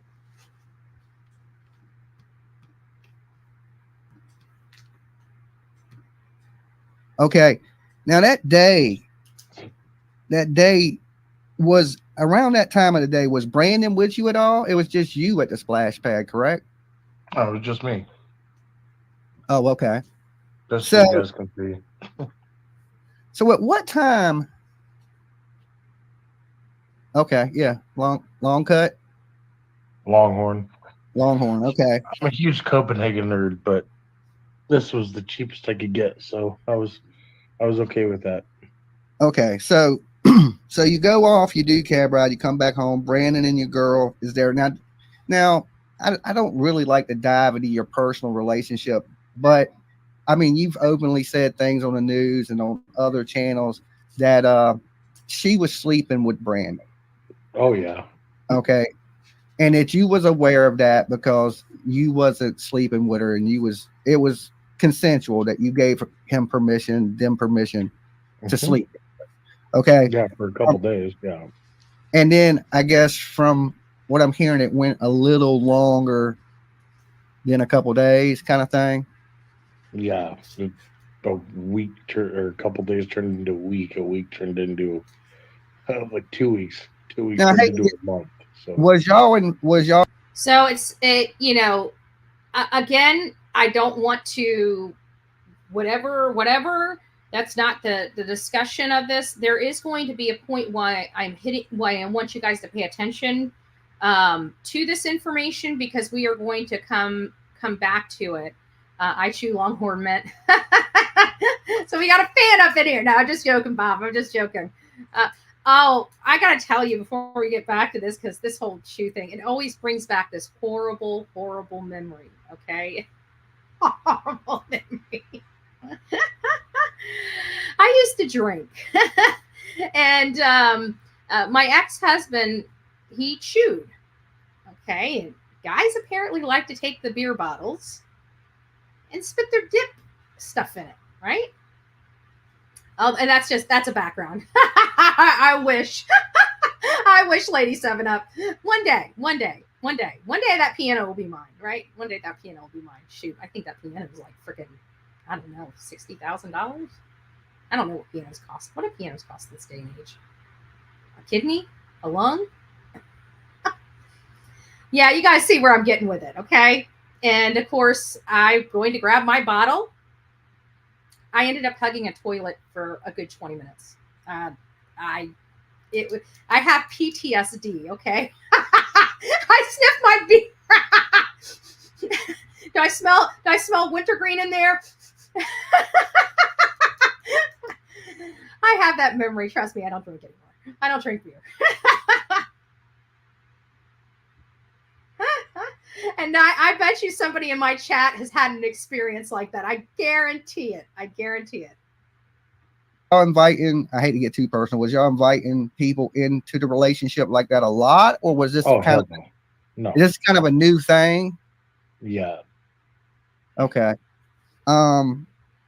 Is there a reason? Is she? I hear she wanted a baby. Is that true? I didn't. Not with her.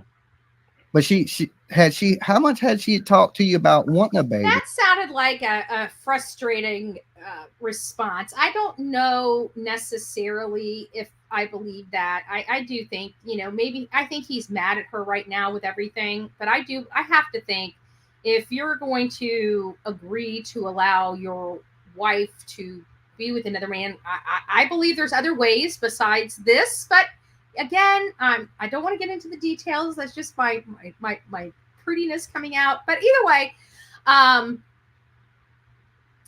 have to think that, well, she seemed like she wore the pants because, when they wanted a TV, they had the TV. When she thought the TV was evil, the TV left the house. She wants the baby. Now she's wanting to do whatever necessary to get the baby. So I'm starting to see maybe she might have been a little overbearing, or it could be that he's so easy, maybe like the pushover, that he always constantly was worrying about her mental state, that he just didn't want to rock the boat. So it was whatever she said went. It could be a situation like that, one or the other as well. So those are possibilities.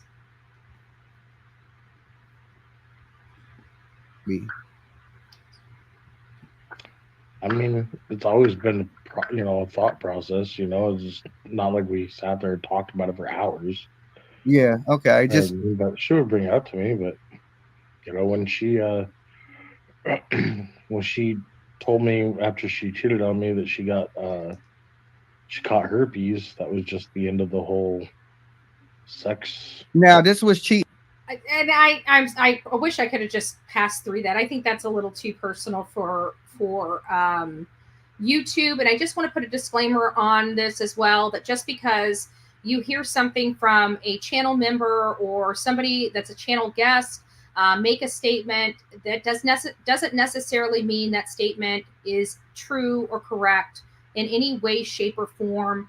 It just means that that's their perception, their truth, and what have you. So please keep that in mind. I don't want this to be taken as facts. This is Stacey's truth. We don't know. We've never received any results to corroborate any of this information. Okay, I just want to make sure that that's clear. When you see somebody that you hadn't approved of. Oh yeah. So she was cheating outside of the relationship, not just essential stuff that you was allowing, but other people that you wasn't allowing. Exactly. Okay. And I wanted to hear you guys to hear that, because if you guys remember, for those that have been with me for a significant time, at least back when we were covering the Michael Monkey Vaughn case heavily, one of the things I said when I found out about this weird proclivity that Sarah had, she would go pick up fares and take them home.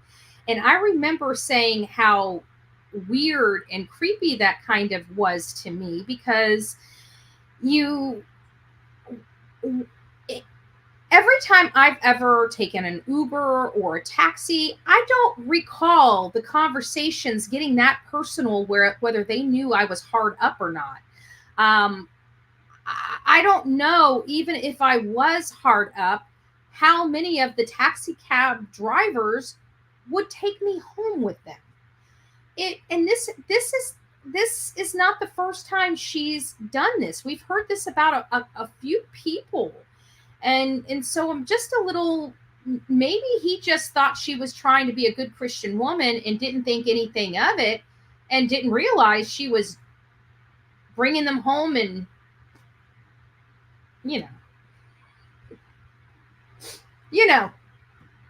I don't know. Weird for me.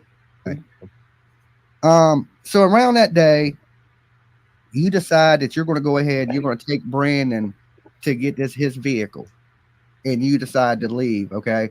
I'm assuming you have to. I just realized with his, I didn't notice this, maybe because I was taking notes yesterday, that it appears that there's somebody in the room with. Oh no, that's he was picking. Was he picking his teeth? I thought he was looking at somebody. Let me look at that again. I thought somebody was in the day.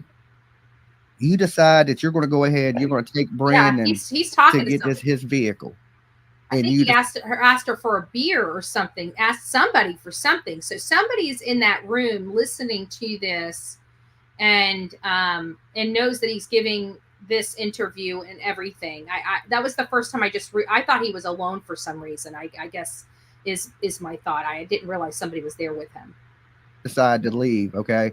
I'm assuming you have to once again go down 8th Street to get out the neighborhood. For anybody that don't know, this neighborhood is basically one way in, one way out. One way out.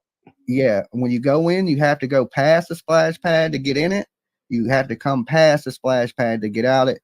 At the end of at the end of 8th Street is a windy dirt road that leads you down to the Snake River. It's I think it's 3 neighborhoods in a cul-de-sac type area. I'll show it to you guys on the map in a little bit. So when you was leaving there, around what time do you think you decided, okay, Brandon, and who all left with you? Sarah went with you, Brandon went with you. By this time, Adrian's already gone.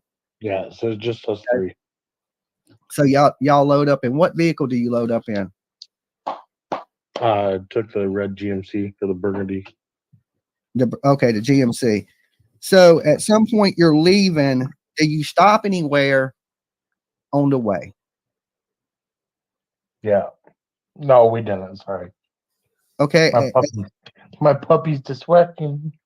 Okay. At some point, did you have to put brake fluid or power steering fluid or something into your vehicle? Pay attention to this. Okay. Sorry. Yeah, we did stop at like right outside the subdivision. So you stopped right outside the subdivision. Are you talking about like on the main drag on like 8th? Yeah, 8th Street, 8th in Arizona.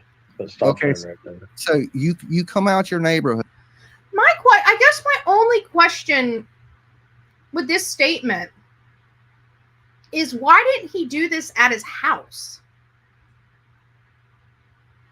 Did he get in? He doesn't explain that. Did he get in his car and start driving and realize that it was the power steering was? And if that was the case, like, there's several turns to even get from his house out to 8th. So as soon as he knew it, why didn't he just turn the car back around and go home and fill it up where he had paper towels? He wasn't that far from his house. I mean, it really wasn't. So that really is my only question I have about that, whole thing. Why there? Why right there? It's really my only question.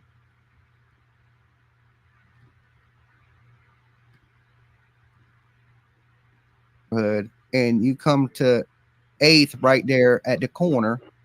Okay.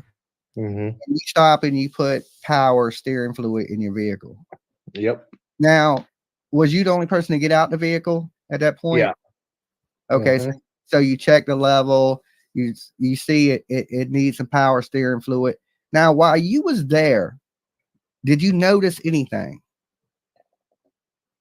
Noticed a boy playing in the neighborhood, or somebody's yard, but it didn't make it any more unusual. Now, there's just something I want to say, because I'm looking at my notes to see if he's already said. So according to his timeline, they left the house.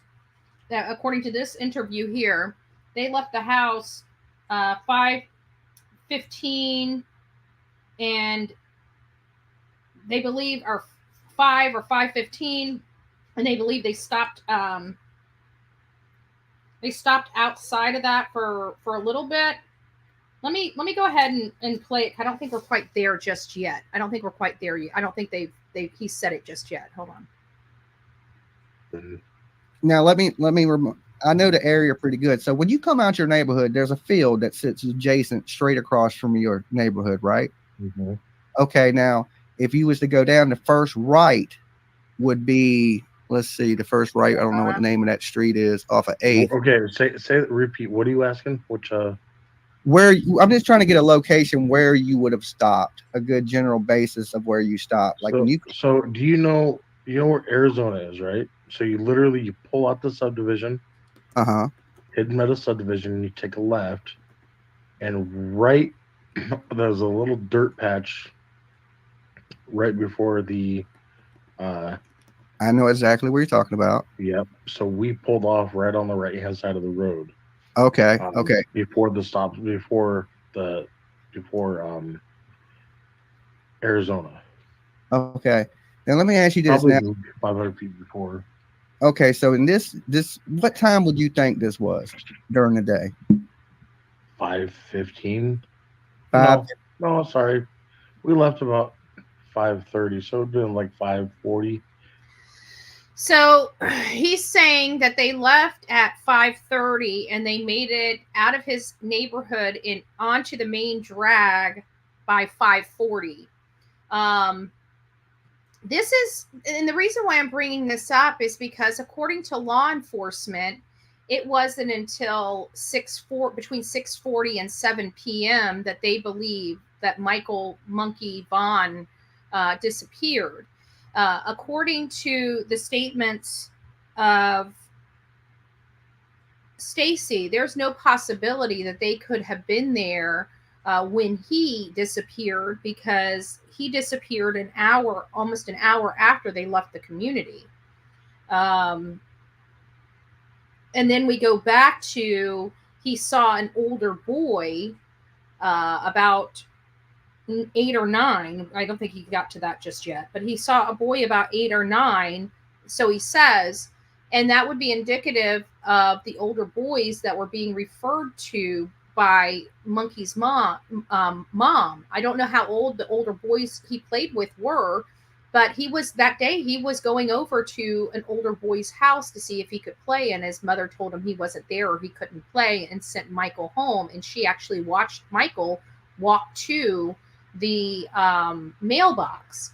So if it was that kid, I don't know if he would have been out playing, because his mom said that he wasn't there or couldn't come out and play. And that was would have been around that potentially that 6:40 time area. But is it possible, and I don't know if I've asked this question before, is it possible that, you know how parents get, sometimes especially when you have multiple children, okay? I know this happened with my grandkids. You hear kids like playing, or you'll hear one kid playing or two kids playing. I had 3 grandchildren. Where's the third one, right? And it may be a little minute before I even notice, wait a minute, there's only 2 of them in there. Could this have been a situation where maybe Michael's father, Tyler, just got sidetracked and maybe thought he was, playing in another room? Maybe he was gone a little longer than he thought he was gone. Is that a possibility? I really don't know, because we don't know, we don't know if law enforcement took that into consideration or not, because law enforcement is very tight-lipped in this matter. So I don't think we'll ever find that out if that was asked. And I'm certainly not going to ask, because, this has got to be hard. And no matter how you look at it, it's not Tyler's fault. And I'm sure he's probably blamed himself more times than not.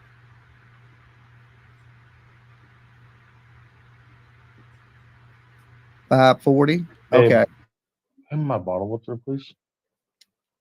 All right. So when you're sitting there, you're putting power steering fluid in your vehicle, and you notice a child with tell me a little bit about the child you noticed. What did you see? What was going on? What you can remember? I know it's been 2.5, almost 3 years, so I know it's hard, but if you can remember anything from maybe what the kid was wearing, what the kid looked like. I just know he had dark brown hair.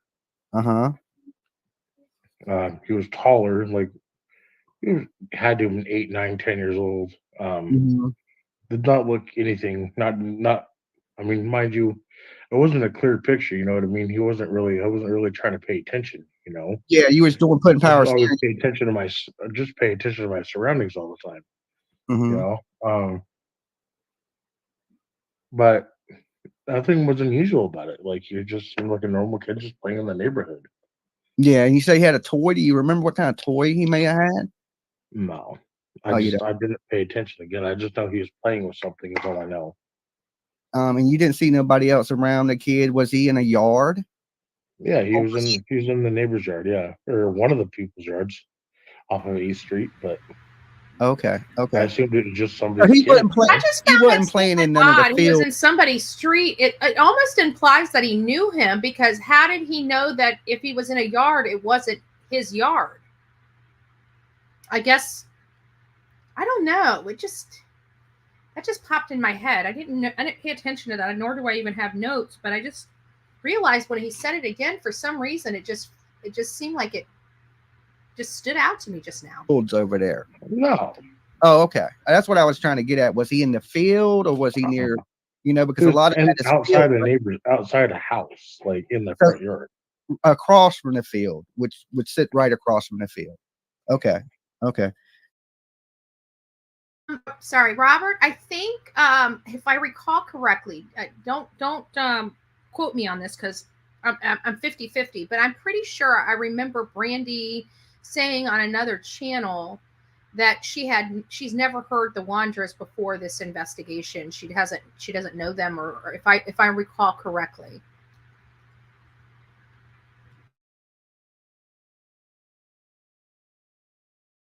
So how long do you think he was there putting power steering fluid in the vehicle? At max 30 seconds. It doesn't take very long. And then you jump in and you leave from there and you continue down 8th Street to go to Brandon's, what is it, his mother's house? In Cuna, Okay. yeah. Now, let me ask you this. Do you remember, but I know it's been a long time. I know this is probably a trick on you. You might not remember. Do you remember what Brandon and Sarah were wearing that day? No, No way you don't remember at all. no. Was it, were they dressed? Brandon always wore shorts usually in the summertime, so I'd assume it was shorts. Sarah probably wore her jeans, if I had to guess. Okay, so she's wearing some jeans and he usually wears shorts. Yeah. You ever know Brandon to wear shirts with like cut off sleeves or anything? No. Never seen him with no cut off sleeves. Okay, now at that point y'all leave there. Y'all don't stop no more in the neighborhood, right? Correct? You don't what? Y'all don't stop in the neighborhood no more after putting the power steering Not fluid. at all. Okay, so now y'all leave down 8th Street and then you're heading towards Cuna, you said, correct? Correct. All right. So on the way to Cuna, did you stop anywhere to go to the bathroom, stop and No. get anything to drink? Nothing on the way. So you was already gassed up. No, we already had gas on the truck. I always kept the truck full. 90% of the time, the truck was always full on gas. Okay. And when y'all came up out of 8th Street, what direction did you go in when you came up out of 8th Street? Did you take a left? Did you take a right? Which way did you take? When we left to go to Cuna, or when we came back? Yeah, when you left. We took a right off Whitley, going up US 95 to the interstate past the Chevron. Okay, I got you. But y'all never stopped at that Chevron at any point? No. Oh, okay. All right. So how long did it take you think, to get to Brandon's house? About an hour and a half, 45 minutes. 45 minutes.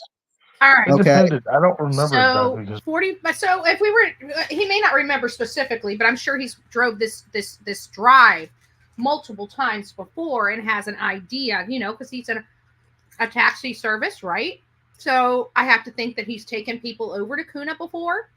So, with that being said, I'd have to think that he can, even if he can't remember, if he's a little hazy on the information, he's still can estimate.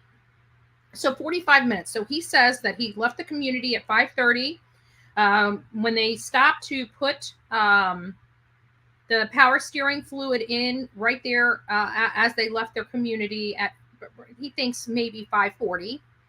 And it only took him less than a minute to put the power steering fluid in there. So let's just be a little gracious and say, so maybe they got on the road at 5:42. And it was 45 minutes to get to Brandon's home. So That would take us up to 30 minutes, which would be 6:10. So 6:40. No, 6:10. It's 30, and then 45. So 6. What is that? I can't even calculate. 5:42 to. Is that 6:30 something? 6:30 something. It takes them, so they're arriving right before like 6:35 ish. 6:37-ish to Brandon's house, if we had to be kind of exact. Because traffic could have been, again, that was a long time ago, so I'm trying to do the best I can. But traffic most likely was a little backed up.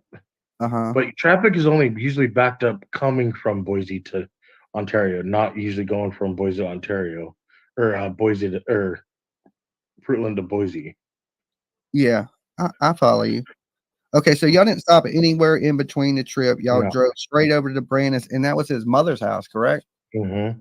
Okay. Now, did Brandon have anything with him?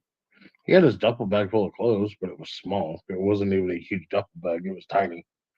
Like, what do you consider tiny? Like a book I bag mean, size, or big enough to fit take skate? like a small duffel bag. I think my question here is, okay, so Brandon is living at the home with them. I'd have to think that they have a washer and dryer there, that he can wash and dry his clothes at the house that he lives at. And my first question, I think, would be, why couldn't he wash his clothes there? And my second thing is it sounds like, how long has it been since he's been to his mom's house again? How long has he been wearing the clothes, and how many clothes did he take with him? Because if he's been staying at Sarah and Stacey's house for, even a few days, or a week or two, which he said it went from a few days to being a couple of weeks to being a month of them, doing things. So I'd have to think that the guy was staying at their house. So a month worth of clothes, potentially 2 weeks worth of clothes. I'd like clarification on that, because I think when there was a child missing and we hear a duffel bag, even though he's doing his best he can to explain it away, I think that it's a why this day, why this day is the day he, but you guys get my point.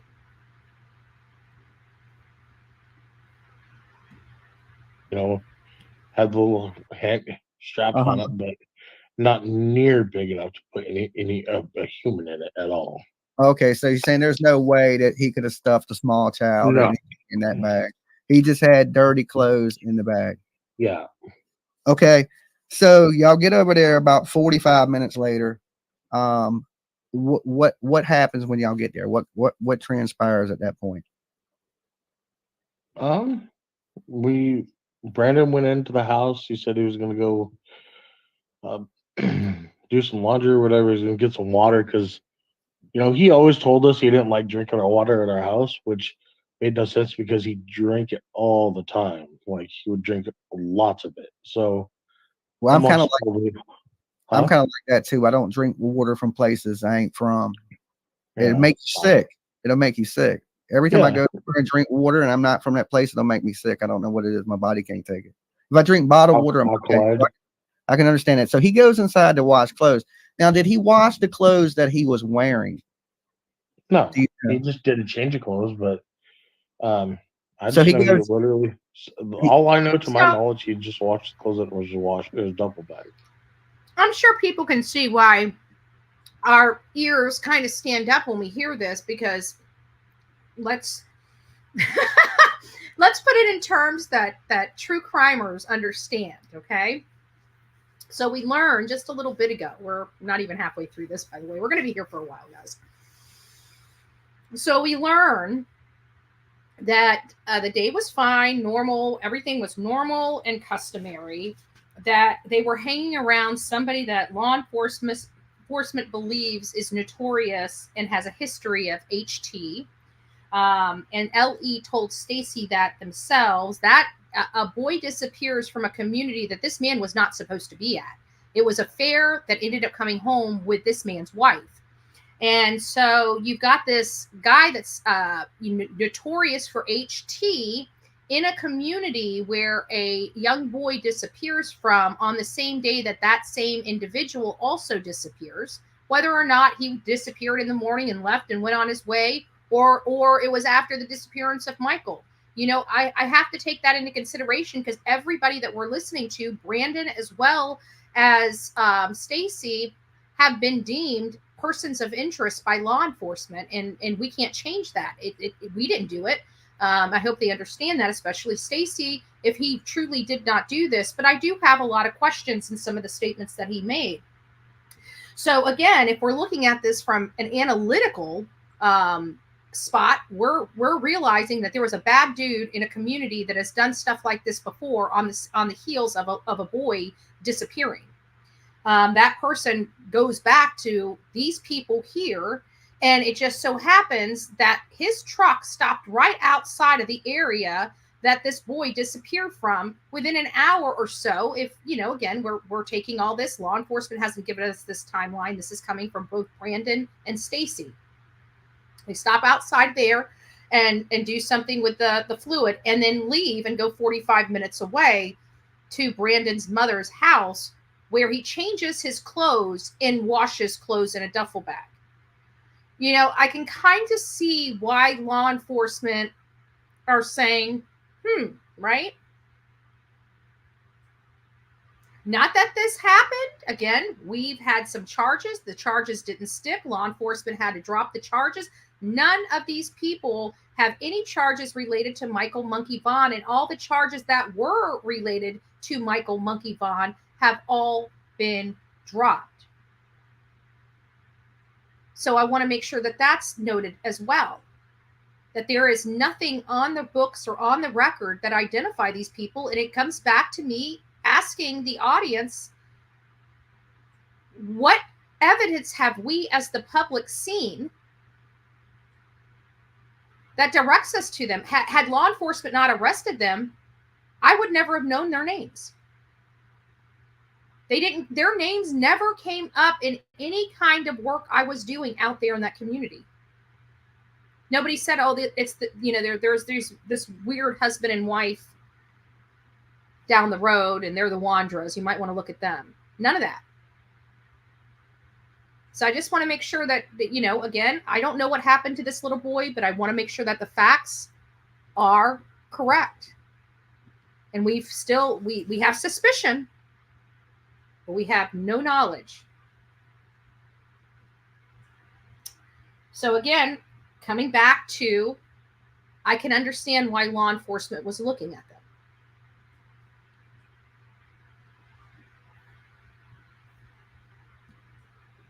But he did change the clothes he was wearing, you said? Yes. Okay, so he goes in, changes clothes, washes the clothes that's in his duffel bag. Do you or Sarah ever go in the house with him? No, Sarah and I was outside. I'm sorry. You're fine. I was outside hooking the vehicle up to the car. Okay. What kind of vehicle do you remember? Did Yeah, Brandon? it was a Mercedes-Benz. It was 1999 Mercedes-Benz. 1999. Brandon was always, for some reason, he was always a fan of foreign vehicles. I could never understand it, but yeah, I had one of those too. It was a piece of shit. Okay, I don't remember if it was Mercedes a sucks. I think mine was. When it comes to fixing them, is ridiculous. I know mine had a little piece go out, and it was a fortune. I ended up junking the car over. I don't buy European cars, y'all. So, just saying. So you hook up his Mercedes 1999 No piece of crap to the Bullhorn GMC. Betty. So you're outside, he's inside. How long do you think that takes you to get that all hooked up and stuff like that? Well, I had to make sure it was secure. You know what I mean? So I'd probably say it took me 15 minutes. Yeah. To get everything lined up, because I had to push his car out of the driveway, and then had to So basically, you and Sarah just wait in the vehicle while he's inside washing clothes. What was like her? Again, So they're bringing this guy over to his house. He changes his clothes. He washes clothes. And you're going to be kind of a little shocked with what they say afterwards, because again, it comes back to, why is he only bringing a small amount of clothes? If he's living with them, why can't he wash his clothes at their house? You know, did he fill the duffel bag up with clean clothes so he could, you know, replace the clothes that he was washing? I mean, because we haven't gotten there yet, but I can tell you he can't remember if he dried the clothes. Kind of, it's weird. And then he says that they had to hook his car up and it took about 10 or 15 minutes. I can see it taking some time to tie up a car with tie straps. I've had to deal with it myself, but I don't know if it took 10 minutes to do it, because I was on the interstate and I remember sitting there for like 3 hours before my friend could come with the tie straps. But I don't remember it taking that long. But if you had to push, but my car was on the interstate, so he just had to back up. And I think the way Stacey is saying is that he actually had to push the car out of place and get it positioned so he could put the tow straps on it. And if that's the case, I could see that taking 10 or 15 minutes. But how long were they in the car jamming out in that 10 or 15 minutes? Let's listen to what Stacey has to say. Her demeanor like that night? Was y'all having good conversations? Was y'all getting along? How was everything in y'all's relationship at this point, like as far as y'all conversation wise in the vehicle? I mean, it's hard for me to drive without music and be in the truck without music. Music is my life. So a lot of times when Sarah and I were in the truck, even if we're just sitting somewhere, I would blast music. You know, I would just turn the music up. I had a really good sound system in the truck. So, I think most likely at that time, it was more music than it was conversation. Okay, so y'all were just sitting around listening to me. What kind of music do you listen to, Stacey? You name it, I'd probably. Are you like a classic rock guy? Are you like a metalhead? Or are you like when they get past the whole we'll listen to that, but when they get past the whole thing. But I did want to back up just a little bit, because they are kind of segueing into like a topic that doesn't just a informative topic, what kind of music you like. But I want to make sure that we point out that it appears that they left the community, according to this timeline of Stacey's, at approximately 5:40 to 5:42. However long it took him to put the power steering fluid in, they were out of that community 5:40, 5:42, according to his statement. They left the house at 5:30. It took him 10 minutes to get to the outside of their community. He stops. He fills up 2 minutes to, he says 30 seconds. I'm going to give him a full minute to fill up the power steering. And then he's going to be out of the community down that road. It takes about a minute to get down that road. And then depending on how long it takes him, how the traffic is on Whitley, how he can turn. And he turned right, he says. So 5:30 or 5:42, 45 minutes away, arriving right around 6:30 to 6:37, somewhere give or take in that time frame at Brandon's house. It sounds like, based upon what they're saying, is that he went inside to wash clothes, changed his clothes. It took him about 15 minutes to hook up. They're not there yet, but you're going to hear him. He's going to say that he left his clothes in there. It took him 15 minutes to wash. He was doing this while Brandon was washing his clothes. So those 15 minutes run together, not separately for a half hour. It's actually 15 minutes for those things. So we'll give them 20 minutes, and they get back on the road and head back and come straight back to the house. They do have one little minor thing, and they say that they arrived back at the home at 9:30 at night. So let's listen to this, and let's have a chat about this information that we're here. Well, you and I would probably get along pretty good, because Five Finger Death Punch. I like Five Finger Death Punch. They're awesome. I love Five Finger Death Punch. Death Punch, Volbeat, Shinedown. 3 Days Okay. Grace. I like Metallica, like Skid Row. Oh, I love Skid Row. One of my favorite Journey. back in the day. Yeah, 18 to Life was my favorite song by them. That's crazy. We probably would get along, didn't Stacey? I'm Oh a yeah. super big Sebastian Bach fan. I hate to admit it. Oh my God.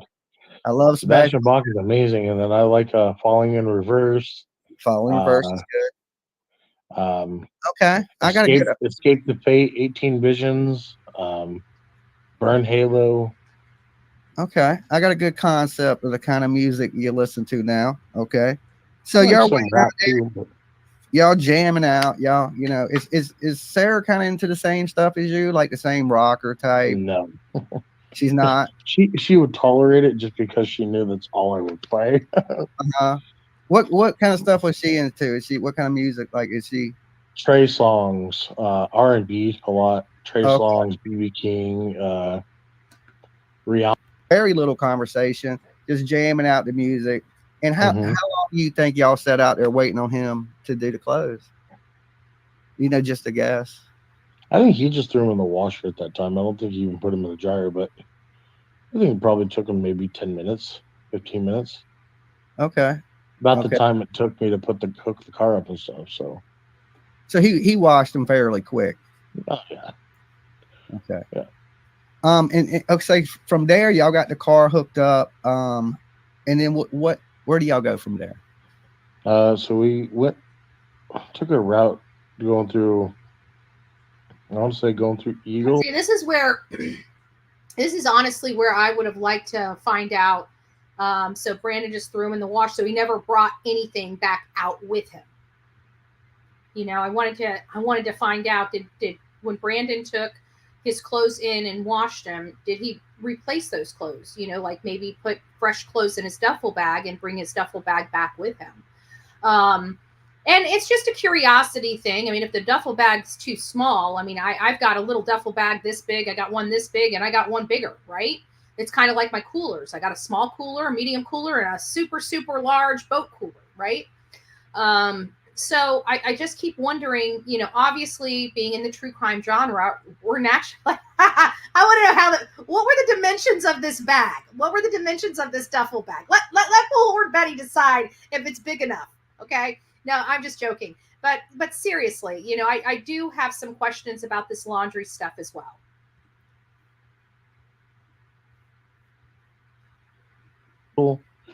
Eagle Road, Mm-hmm. down to the Black Canyon Highway. I remember that took you into Payette, by Clay Peak landfill and stuff like that. But So y'all drove past the landfill. What made you decide to take a different route back than you took there? well, anybody that's ever tows a vehicle on a tow truck. My for whatever reason, my internet like literally just tanked down to the bottom. Let me just make sure that we have good health on the live stream itself. All right, the live stream's showing excellent. Let me pull this forward. Make sure that we got excellent.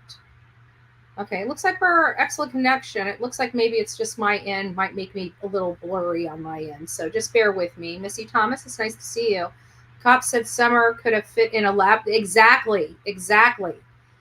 Thank you, Miss Thomas. That is exactly true. That's why I said, you know, I really would like to know the dimensions of this bag. Like, I'm not trying to, you know, I have to look at this whole thing. I want to be respectful here because here's the issue I have. Again, the Wondras did come out of left field for many of us. I did not hear their names. I did not, you know, usually we hear, it's almost a Brian Koberger moment. You know, we were focused on this person, that person, every other person, but we weren't focused. Like I was even focused on the RSOs in the area. You know, one of the RSOs looked like that like the picture of the guy, you know. So we were looking at a lot of different things, but honestly, the Wondras weren't in my purview. It wasn't something, a name that I remember coming up. I do remember at some point I did hear about them, but I can't remember how you know how I heard about them. I feel like the first time I heard the Wondra name was that morning when I got that call from the source telling me I needed to call the jail right now and ask them these questions, and that's what I did, and I about fell over. But that was real. I'm trying to recall. It's hard because I need to go back and investigate and review all of my notes in this matter, which I have not had an opportunity to do because I spent a lot of hours reviewing this interview. But I do remember a lot of the stuff with the case. I just don't remember that. I just don't remember. So, anyways. That knows that. So you took interstate there, and what, take it back with the vehicle towing? Correct. Is that why you chose to do that? That would make probably the most sense. Yeah, because I tow trailers. A lot of times I'll take the back route, so I don't have to get on the interstate with the trailer. Okay, well, this is not. So you was just circling back a different way because this, and I think Dolly finally did get it. He was talking about toe straps, and I think because Dolly had asked him about the trailer right before he started talking about the toe straps, I think in Dolly's mind he was still on trailer. When you drive with toe straps, it's dangerous. Okay, I did not have an alternator. I had no power in my car when my friend picked me up with those toe straps. And I remember my ex-husband sitting next to me. I'm driving. I would not let him drive. I'm like, if anybody's wrecking this car, it's going to be me. It's dangerous. Okay. When your person in the front stops, your car, if you're not pumping those brakes, baby, will smash into the back end of the car that's pulling you. It absolutely will. I remember we were driving on the interstate. This is why they took the back roads. We were driving on the interstate, and I remember my ex-husband saying, "Pump the brakes, pump the brakes, pump the brakes, pump the brakes." Like, you're sitting there like you're pumping them, pump. It just feels like nothing's happening, but you really are slowing down. But it was I got to tell you, one of the craziest experiences I've ever had was being towed by tow straps. Not a fun experience at all. Brandon probably had an easier time because he could probably turn his car on and have brakes, have power steering, have all of that. I had none of that. My car was literally when you had to turn that wheel, you had to pull it with every bit of your strength to get those wheels to turn. No power steering, no power at all. No ABS. Pump, baby, pump. Not fun. And you say that took you down past the landfill, all those things, and y'all was heading back. Where was y'all heading to at that point? Back home? Yes. Okay. So on the way back home, did y'all stop anywhere, or maybe stop, get a drink, use the bathroom, or any of these things on the way back? Yeah. So we had pulled off.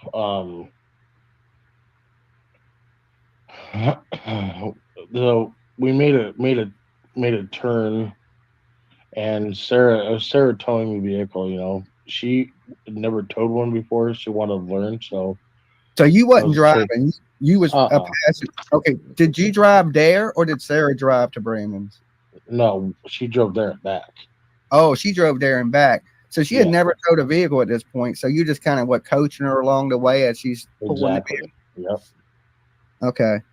So y'all pull off. You say you pull off somewhere else? Yeah, because what happened is she oh no, it was at a stoplight. We didn't. It was at a stoplight, you said? Yes. So y'all didn't pull off and stop anywhere? No. Y'all just stopped at a stoplight? Well, we did stop on the side of the road, but that was because the tow strap snapped. Oh. Because there was too much slack. Toe snap strapped on mine too. Hey, give me 1 second. Okay. While he's doing that, I'll just tell you that the toe straps, and I got to tell you that's awful because you just roll. Pump, baby, pump. Like I said, he had power. He had power because it was just the spark plugs that were burnt out, according to Stacey. So he should have had power. Okay, I'm back. Sorry. Okay, so we're going to pick back up right where you left off. You said y'all stopped at a red light, pulled off because the toe strap had broke. Now you get out there. Do you have another toe strap with you? No, I just there was enough toe strap I could just tie it in a double knot. So that's what I did. Now, how long do you think you was out there messing with that on the side of the road? Was it like a quick thing? You got out there 15 minutes. Yeah, Nick. I remember when Nick, when mine snapped, it was the same thing with that as well. Um, it took a little while because you have to double knot because it's got to be strong enough to be able to pull the car. So he just kept knotting it and knotting it and knotting it, and he's got to push a lot of weight on it. It took a little minute. It wasn't a quick, and I was just right down the road, and it still took a minute. 10 minutes probably at tops. But I don't think it took. So you were pulled over for about 10 minutes just working on the strap. I know Sarah had gotten out of the vehicle, so she really had to take a pee, and she, had to use the bathroom on the side of the road. So that's what she did while I was doing That's that. what we do. Did she do that right by the vehicle? Did she go in the woods and use the bathroom? Do you remember? No, it was literally on the side of the road. Oh, so she just squats and pees right there where y'all are at. Yep. Okay, yeah, I've seen that done. I know how ladies are. Seen some crazy things. Some crazy. They gotta go. They gotta go. Yeah, true that. Okay, so at that point, you get the vehicle, you get it back strapped down. Do you remember what highway you're on at this point that you pulled off? Is it right near where the landfill or any of that stuff? Highway 55. Highway 55. Okay, I think so. So you get the vehicle fixed back up. You got it going. Did you stop once you did it to check on it again, or did you just keep moving forward with it? No, I just kept moving forward. I knew I tied it good enough. Okay, so at this point, from this point, you're driving straight back to your house. You're going back down the highway. You're getting back to where you live, correct? Correct. All right, so you go back in onto 8th Street. For people that are watching, 8th Street's the only way in, the only way out.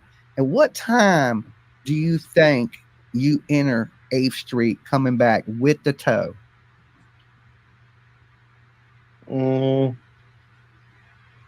What time do you think we got back? Yeah, with the tow from Brandon's house after he washed the clothes and you hooked up the vehicle. No, it was probably 9:15, 9:30 at night. 9:30 at night. So between 9 and 9:30 at night, he's saying that they arrived back into the community, and when they got back there, like basically all hell had broke loose. There was people out, They stopped. Stacey Wondra and Brandon, when they got to the house, didn't even bother going inside. They just went out and started searching. So 10 minutes for laundry, 10 minutes for straps. Right. And I got to tell you, if he was just going to throw his clothes in the wash, unless he had to wait until they were washed to throw them into the dryer. But even then, like the minimum load wash, like even mine but we don't know what washer he has. So, I mean, this is all up for interpretation. I don't know if the settings are the same. I'm not doing research on freaking washers, folks. I mean, if somebody wants to, do it, but I'm not doing it. Okay. I just know for my washer, which is a front loader, it had the minimum quick wash is 15 minutes. Okay. I don't know if they have an older washing machine, if that's the same as the older washing machine, but I do have a quick setting on mine, and I usually use it like when I have a bathing suit that we went into chlorine water with, right? And it doesn't really need to be, I mean, it needs to be washed, but it doesn't need to go through a full wash cycle. I wore it literally for an hour. It's got chlorine in it. It needs to be quickly washed and put on just dry, right? So I'll throw it in there on the quick wash and just wash 15 minutes. No big deal. And I can literally just take it out of the washer, hang it on a hanger, and let it drip dry. So some people say that theirs is 30 minutes or longer, 25 minutes.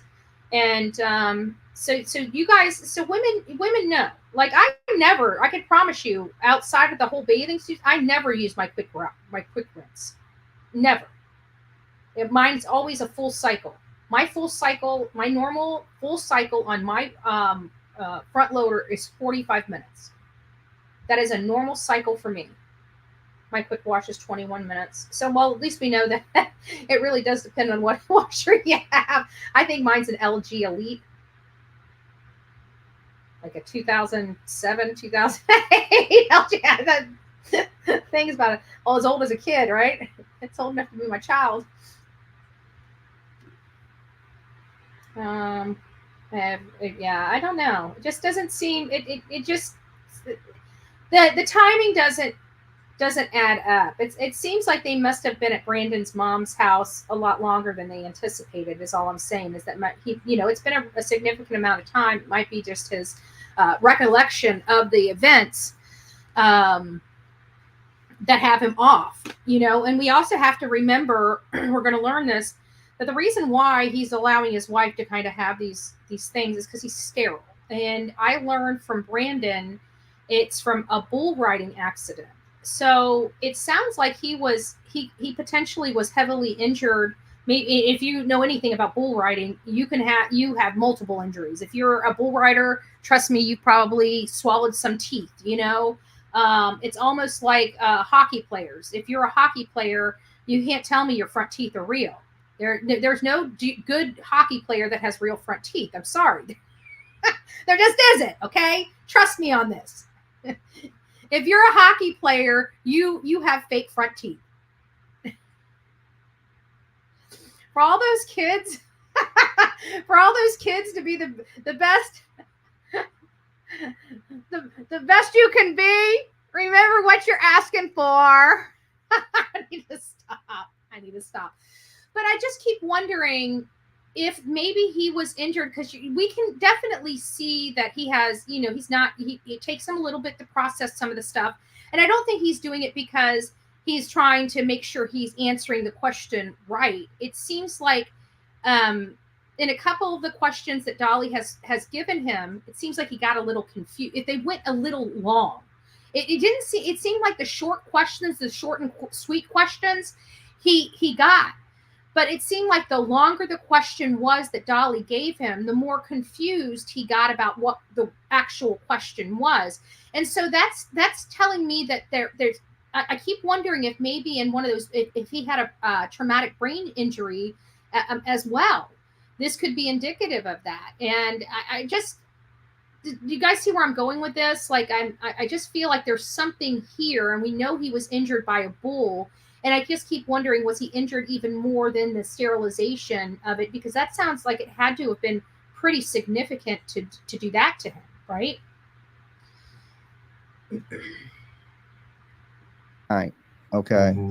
And y'all say so at 9:30 at night, when you enter 8th Street, what do you see? Do you see anything unusual? Is there people in the neighborhood? When we got back, there was a shit ton of people.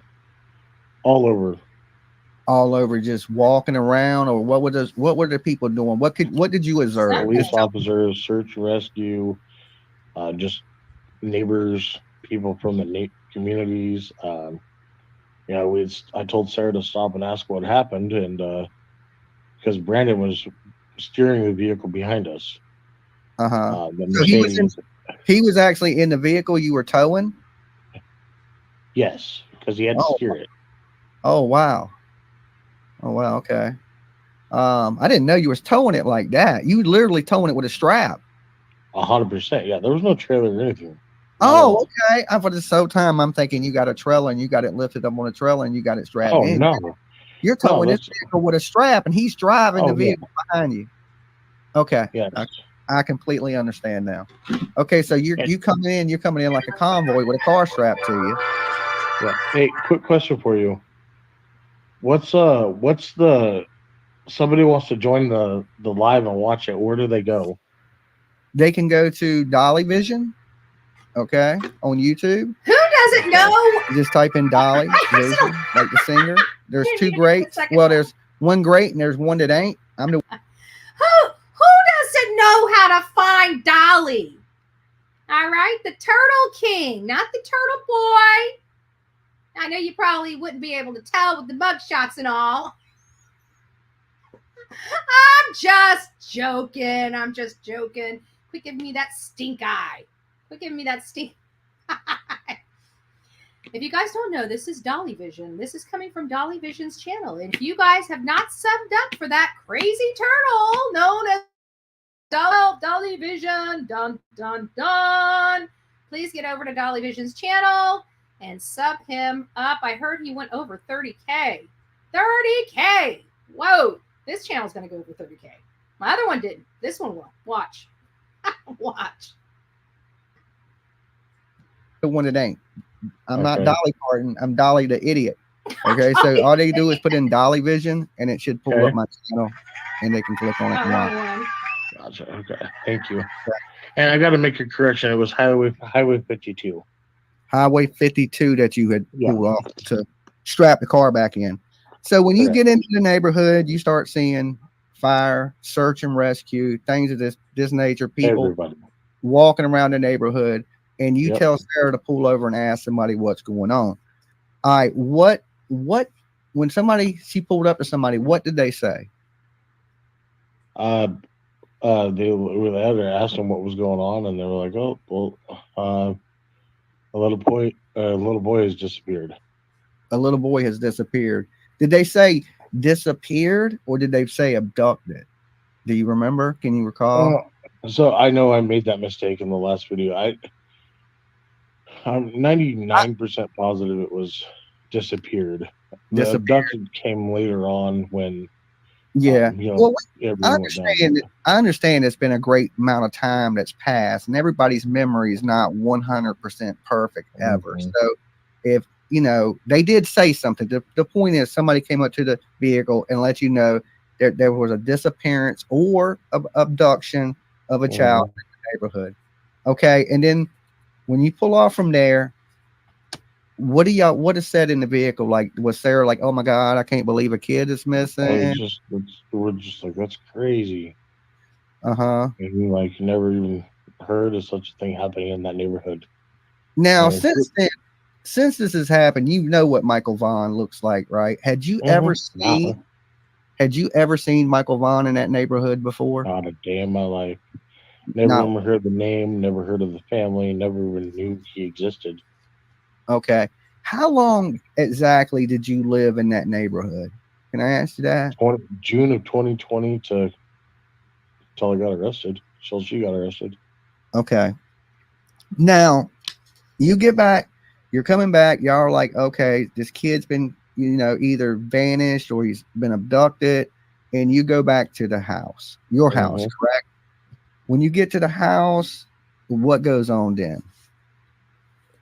Sarah and Brandon took off to go help look for him, and I stayed home because at that time I had pulled around the long way of our road, the other so you could take a left on Mallard Street, which is where Sarah's parents live, the street that they live on, and that road will lead you around to Red Wing Street. So I did it that way because I wasn't trying to block the road. So yeah, but I knew I needed to get the car unmounted from the truck because I was taking up the length of the street. Yeah, you're not far from where you were at. You're not far from the bend in the road either, are you? No, not at all. Okay, I understand exactly where you're at. Okay, so you go back to the house. The truck is big with the two cars hooked, so you've got to figure, hey, you're taking up everything. You want to disconnect those to clear up some space on the road. Correct. So at this point, how long do you think Brandon and Sarah went in the house before they decided to go, okay, well, let's go look for Michael? They never went to the house. They never went in the house. They went straight walking to go look for him. So they never went. So you sat there disconnected in the trailer. They left, went walking, looking for Monkey. Correct. How long do you think they were gone out looking for Michael? About an hour, hour and a half. About an hour and a half.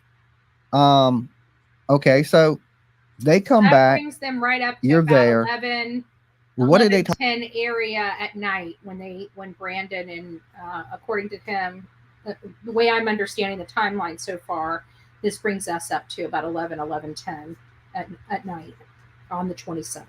Talking about at this point, and at this point, y'all haven't seen Adrian since the beginning of this day, right? Since he left early that morning, there had been no more contact with the Adrian guy. You're gonna have to hold on a second. I'm waiting on the Amber Alert. Oh, okay. There's an Amber Alert that just went out, so you know. Okay, do you want to read it out to us since you're here? I don't even know how to pull it up. Oh. I could have read it, but it was making that loud buzzing sound. So Yeah. Okay. I So at mean, this point, they've been gone for about an hour and a half, right? And they come back home. And what is their demeanor when they come back? Do they talk to you about them searching or what's going on? Do you ask them any questions about what's going on? what do you mean, Brandon and Sarah? Yeah, like when they come back, like you'd be like, did you find them? You know, like if you was out searching for something, like Yeah, just general questions. Yeah, absolutely. and Ask if they saw anything. can you recall what they had said to you or Um, anything close maybe that you can remember from it? Pretty sure they just said that they didn't. Didn't Nobody's found anything. that nobody found them. Now, Correct. at this point, had like So, just to gauge the audience, how do you guys feel about this interview so far? Are we believing, so far with everything Stacey has said and everything that we've known about this case, are you guys feeling like he's being truthful, mostly truthful, flat out lying? What are your feelings about him so far? I'm just trying to gauge the audience.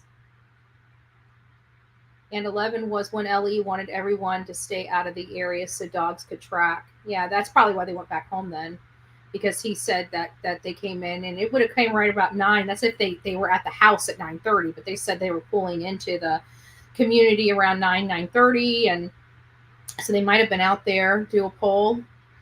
Yeah, I don't want it to be. I just want to kind of gauge people's opinion. Oh, poll 1, 2, 3. Okay, if you guys think he's being truthful, 1, mostly truthful, 2, mostly false, 3, and totally false, 4. So true, mostly false, and false. Okay. Wow, 2 almost conflicting thing right up front. Okay, so 3 flying doves saying she ain't having it. She ain't having it. Gotcha. So that question didn't get answered. Interesting, huh? Yeah. So 2, we got some people saying 1, be Betty. Gotcha. 2, 3. Okay, 3. We got a mixed bag here. I got to be honest with you. Mostly truthful, yeah. I think a lot of the stuff, for me personally, I'm a mixed bag too. I'm a mixed bag too. There's some things that I feel the part of human behavior. I try to always bring in human behavior, natural human behavior, into a lot of stuff, and then of course taught behavior, which is the things that you're taught, but normal, natural behavior, the things that your brain body does when you're not really even thinking about it, and then taught behavior, lying, stuff like that. I'm a mixed bag when it comes to him. I feel like there are some things that I absolutely know 100% are fact. And there are some things that I feel, a certain way about. And then there's things like when it comes to the natural behaviors that I'm like, that just doesn't bode with normal human behavior, or something like that almost makes me feel like maybe that statement is not true, but it's his truth. It can be interpreted that way. So I'm kind of a mixed bag too. Usually we have definitive in here. It's we have the line in the sand where people are like, well, we definitely know he's either lying or telling the truth, right? This one's, we don't know. And I think it comes back to the fact that, for me, it's like, where did they come from? How did they get involved in this case? I can kind of see why law enforcement was saying this is awfully suspicious. I mean, there was a lot of suspicious activity. I mean, he was at the splash pad. He stopped right at the road that this boy went missing on. They actually seen a boy. One of the people that they were with ended up changing their clothes and washing their clothes, and when you kind of hear it in a sense of law enforcement and the red flags that they're accustomed to, cues, those red flag cues that they're accustomed to, like this one would have had the alarm bells going off of it when you put it down like that. So I'm not saying one way or another, because again, I don't know how the Wondras got into the case, but what I can say is that I can understand when law enforcement heard their name and started looking at their behavior, they're like, yeah, we need to talk to these people. Suspicious behavior. Just because you have suspicious behavior doesn't make you guilty. It just doesn't. But I understand.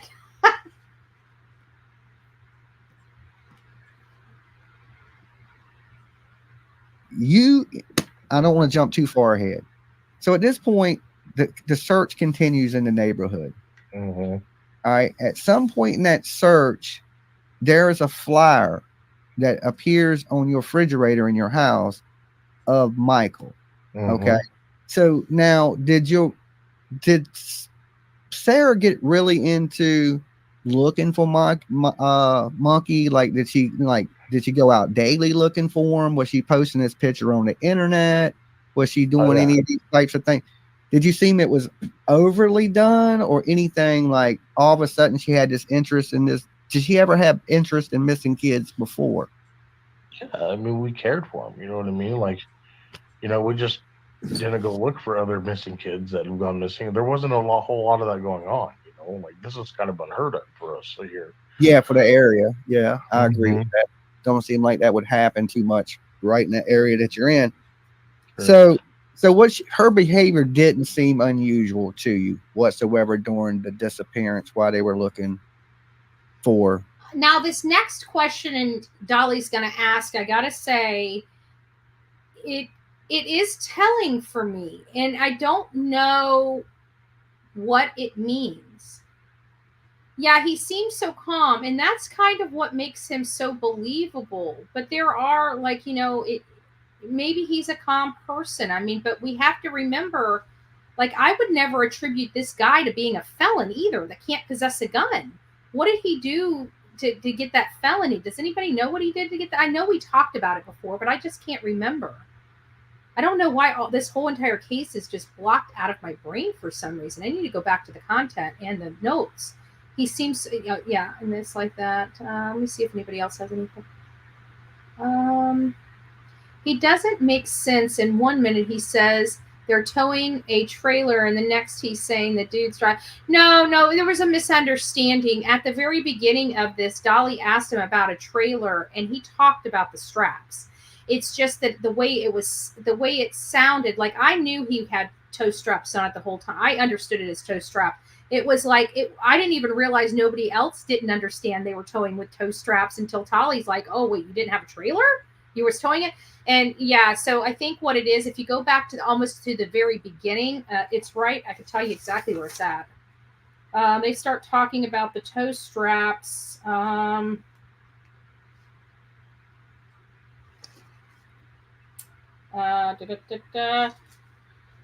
So I want to say it's in the first 20 minutes of this probably the first 10 or 15 minutes of this video, because we're 45 minutes into the video right now, and so this would have happened.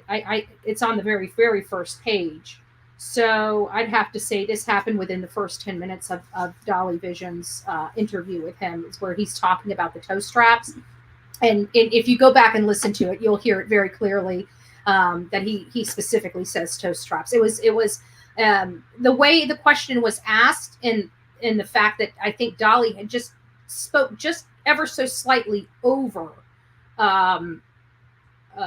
Stacey when he was talking about the straps. You'll see that, but just for clarification. Let's see here.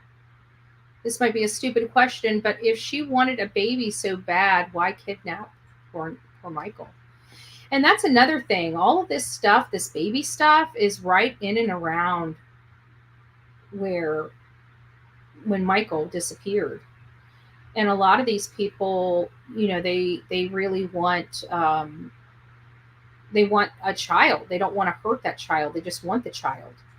But it makes you wonder what happened. These people, they're hitting a lot of the boxes. Again, like I said, I understand why law enforcement looked at them, but with the lack of charges, right? The lack of charges and the fact that the only charges that they did bring were ultimately dropped, it just makes me question the evidence in the case. We don't really see that happening a lot in these cases. When they go after somebody, they go after them. So I think this was kind of, it almost feels like maybe a last ditch effort to try to get them to talk. They found a way, a loophole, and trust me, when it comes to little kids, they'll throw some loopholes in, because if you don't legally challenge them, no harm, no foul. But I think maybe that might have been something they could have done. We don't want to think they do it, but they do, and they have the rules to be able to do it, so lawfully and legally. But again, I see why, all these boxes are being checked down to the, her sleeping with all these men to have a baby, and a little boy just happens to wind up missing. And then we just have this stuff going on in their household. We just don't know. Michael. Let me back that up. I stopped. Whatsoever during the disappearance, while they were looking for Michael.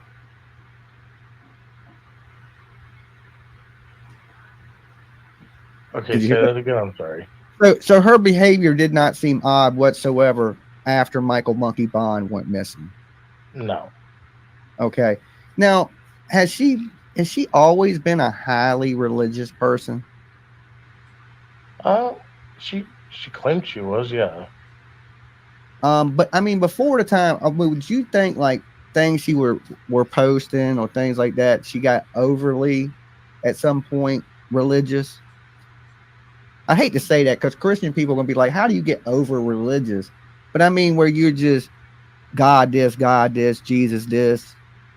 Was she in that type of state of mentality? After he went missing, yeah.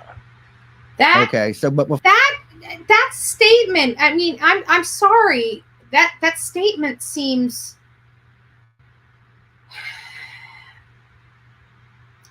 odd.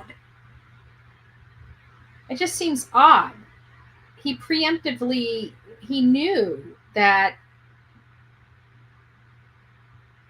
looking back on it, that she did, after this boy went missing, got, ultra religious, more so than her normal behavior. And so much so that he preemptively answered Dolly's question before, yes, yes, she did get over religious after Michael disappeared. It just makes you, there's just a lot of stuff here that's just kind of, I just still have some additional follow-up questions on, but we don't know. Dolly may have asked them later down, so let's just keep going. Oops,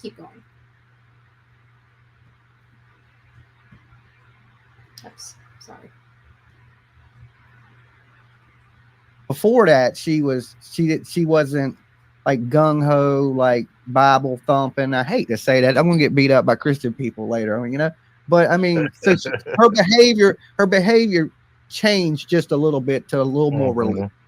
Okay, that's understandable. Now at some point, did you have a falling out with these people? Because I don't want to get into too much, but there's people that's been, I can't give out my sources, but there's people that have been saying things that kind of been pointing the finger at you. Is there a reason that, like, did you have a falling out with Brandon? Did you have a falling out with Adrian? And why would these people at any point try to think you have something to do with this, or be indicating that you do? Dolly did a great blows my mind.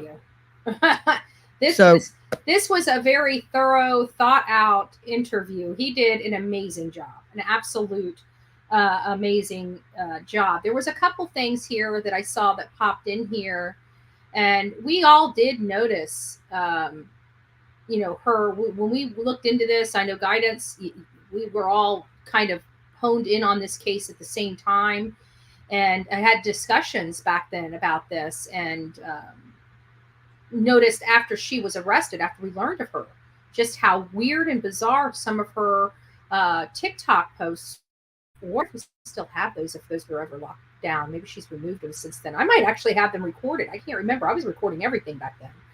Most people are guilty, go to God ASAP for forgiveness. What if this was, you know, she wanted a child so bad and something happened. Maybe it was too hot and they didn't know what to do. You know, could that be a possibility? I think everything's on the table at this point. You know, there's a lot of weird behaviors that are going on. It just could be a coincidence and they just got the short straw that day. Everything that they did just went terribly, terribly wrong, right? We've all had days like that. I don't know. But definitely him preemptively saying something about her going straight to God, it did. It's one of those other things that kind of is a red flag.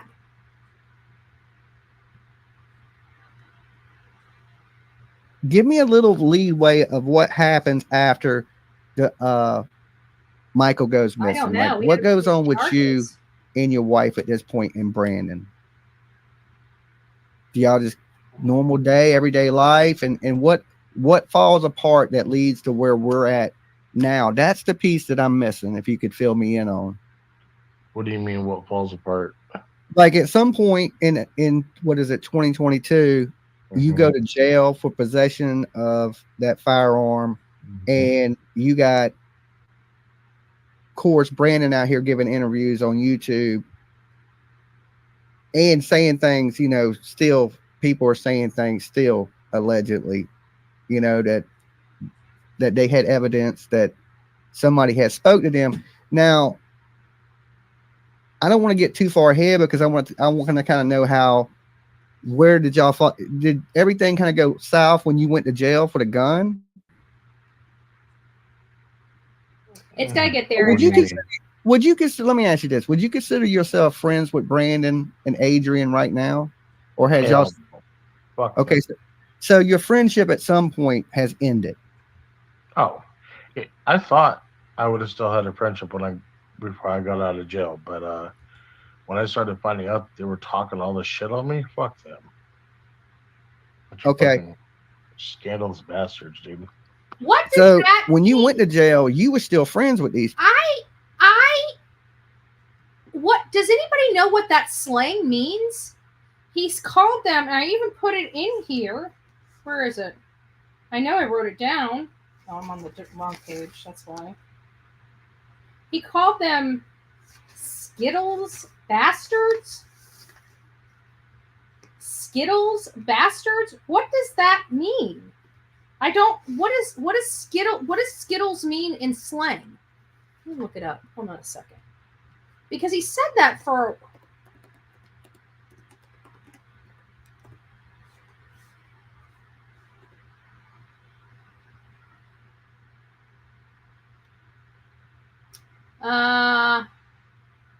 Abuse high dose by adolescents to generate. It says DXM is often abused in high dose by adolescents to generate euphoria, usually an auditory hallucination. What do you mean by Skittle? A wooden object used as a target of a game of Skittles? There's got to be a different. That doesn't seem. Does anybody know what that means? Scandalous? Did he say scandalous or Skittles? It sounded like he said Skittles. I misunderstand. Anyway, I'm deaf. Let's listen to this again. What does he say? I'm turning the volume up. Let's listen to it. I'm turning the volume all the way up. So if it's screaming at you guys, you might need to turn your volume down just a little bit. I'm turning volume up now. I think I'm turning the volume up. I don't have my audio equipment hooked up. Let's just see what he says. I want to hear this. A friendship before I got out of jail, but when I started finding out they were talking all this shit on me, fuck them. Okay. Scandalous bastards. Oh, you're right. It says scandalous. I thought it said Skittles. I even put Skittles on my paper. Like Skittles. You're right. Scandalous. Got good ears. I do not. I do not. All right. So when you went to jail, you were still friends with these people. Uh-huh. Okay. So time you get out of jail, they've done you know, said things to the police, and they've said things to multiple YouTubers. I know that for a fact. And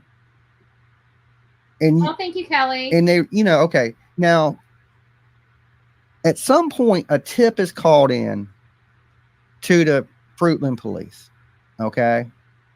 And people are telling me that this tip was called in to the Fruitland police by you. Is that true? About the backyard, yeah. Yeah. Okay. Now, There it is, MJ. I know this is going to seem a little strange, and I know this. You know what question I'm about to ask you is why did you call this tip in about the backyard? I didn't call it in. I was being interrogated and being pressured, and literally to the point of tears. Like I told everybody, even the police and everything, I was like, I don't know what you're talking about. I have had nothing to do with this. I don't even know who this little boy was, or I mean, I can't say is because we've all heard who he is, but yeah.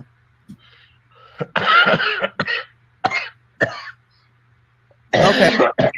Sorry. They had never questioned you about the disappearance of Michael Monkey Vaughn until you went to jail on unrelated charges, correct? Correct. So you was already incarcerated. You're in the cell. What did detectives send somebody to get? I don't know. That's, and again, I run off source information. It until it's corroborated, is it true, right? I mean, it can be, but and I have to preface with that because according to my understanding from way back then, and this is not hazy in my mind. I remember when I was speaking to this particular source about the houses that they were deemed uncooperative.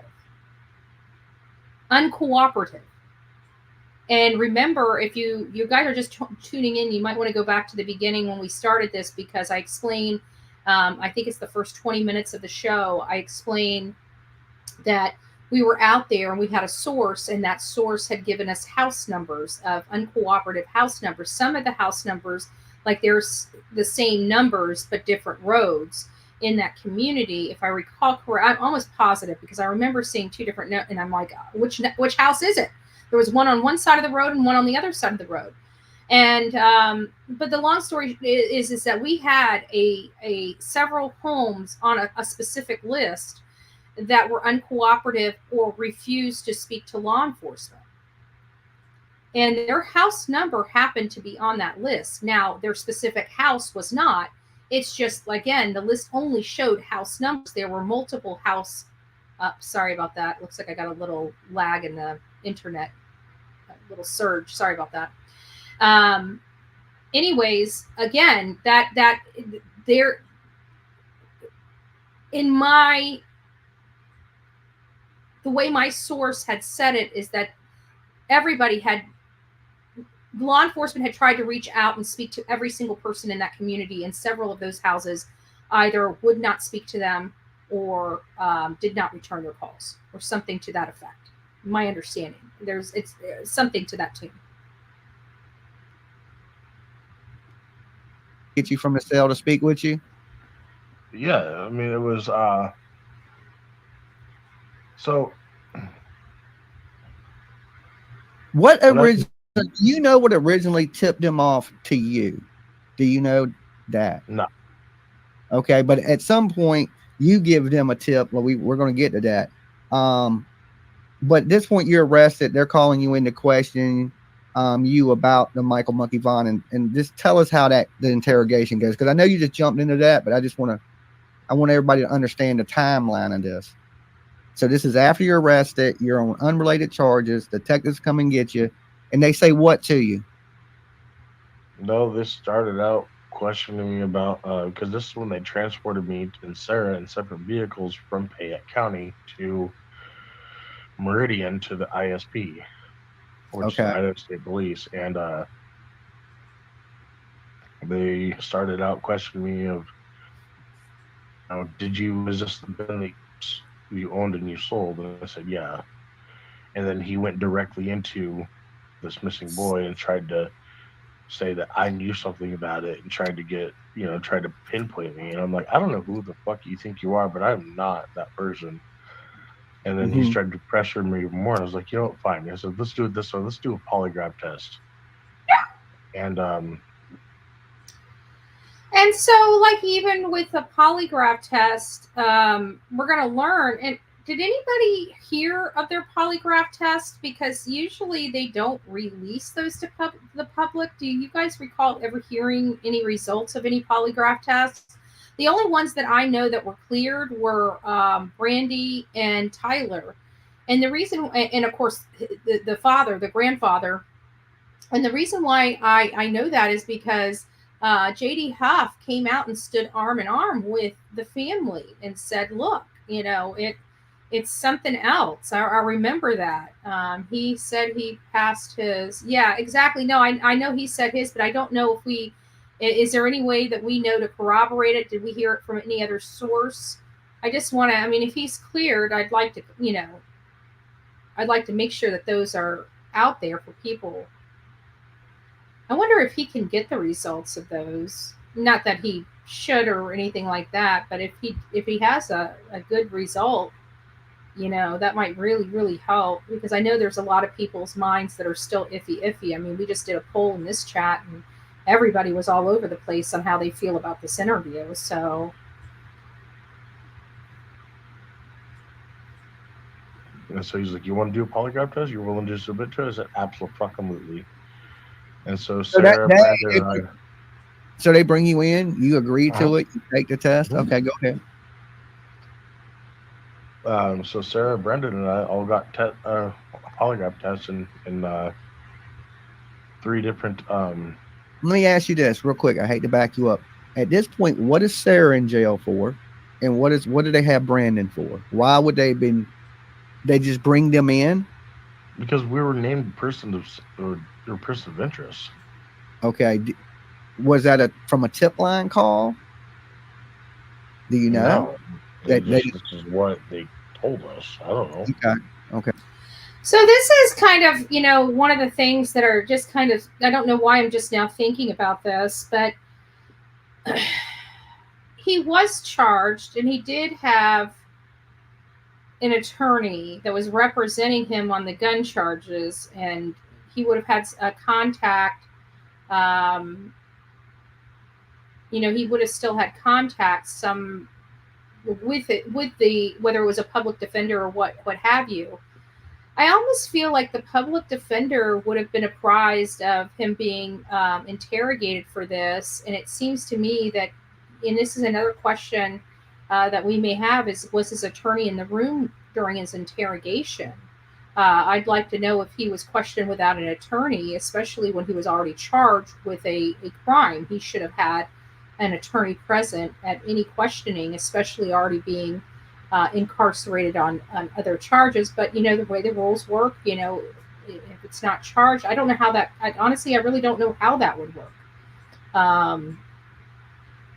But it seems like he would, with an attorney actively working on his behalf, seems like it would have been fruit from the poisonous tree, if you would. Which I don't think that happened. I'm just trying to figure out how all this did happen, and if his attorney was in the room. Again, why would he feel so pressured and interrogated that he would give law enforcement a false story? Because I know we've seen it in the past, because we've seen the Innocence Project and other things, which we're going to be talking about the Innocence Project later today or in the morning sometime, related to the Peterson case. I don't know if you guys saw that the Innocence Project is getting involved in Scott Peterson, which in my mind is just blown. We'll get into that on another topic. But with this being said, I would think that the attorneys would have either been in there or they would have to throw out anything that he had said. But he told them in there that it's possible, or that Michael Monkey Vaughn was in the backyard. which seems a little shocking because anybody here would be saying, why would he say that? Why would anybody admit to something like that? We have seen in the past that they have been bullied into confession. They had been, gone on for hours and hours and hours until their brain was just so confused and just so warped that all they want to do is go to sleep and just get away. And they have confessed, and people don't understand it. I don't understand it, but I can tell you, I've seen several cases be overturned because of it. It is something very noticeable when you see it in person. You can notice it. We've watched cases where things were overturned. It's pretty brutal. It's pretty hard to watch, but I can tell you, you get to it, and it just makes me wonder. We haven't seen his interrogation. We don't know how he was interrogated. Was he really being fully interrogated? Because we've seen Brooks Houck, right? We've seen Brooks Houck's interrogation, and they were able to throw that man in jail without raising their voice one time. Just having conversations. So I feel like that, were they having conversations and talking on things that he just didn't have answers to and he was getting mad? Or were they really slamming fists down on the table and you know more than you're saying? You need to tell us the truth. We want the truth, right? What kind of interrogation was it?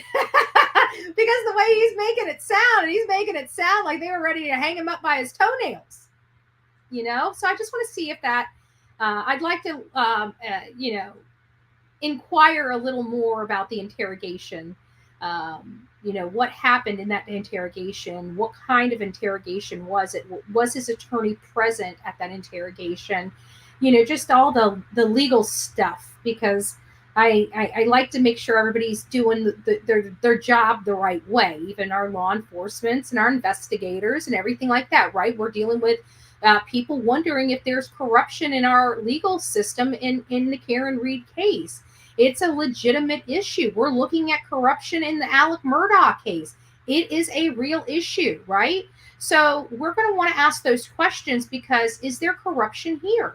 I've met JD Huff, the police chief, personally. He seems like a nice guy. I got to tell you, I don't sniff corruption when I see him. But I see somebody that likes to know who's in his town. Right? We like JD Huff. But I can tell you that sheriff, he's not dumb. That sheriff's in the know. Right? He's in the know. I'm telling you, I can look in that man's eyes and know he's in the know. He knows the good ones. He knows the bad ones. He knows who's doing naughty. He knows who's doing nice. He is freaking Santa Claus of Fruitland, Idaho. I can promise you that. That man's in the know. Okay? Doesn't look like it. Looks like a nice old country guy, right? Nah, that guy's got some. He's been around the block a time or two. I'll tell you that. He's in the know.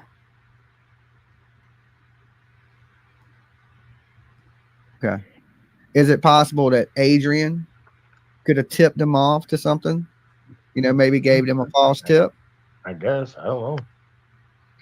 Okay. So they start accusing you of having something to do with the disappearance of Michael Vaughn, and you tell them you'll take the lie detector test. At this point, they have Brandon, they have Sarah, and do all three of you take a test?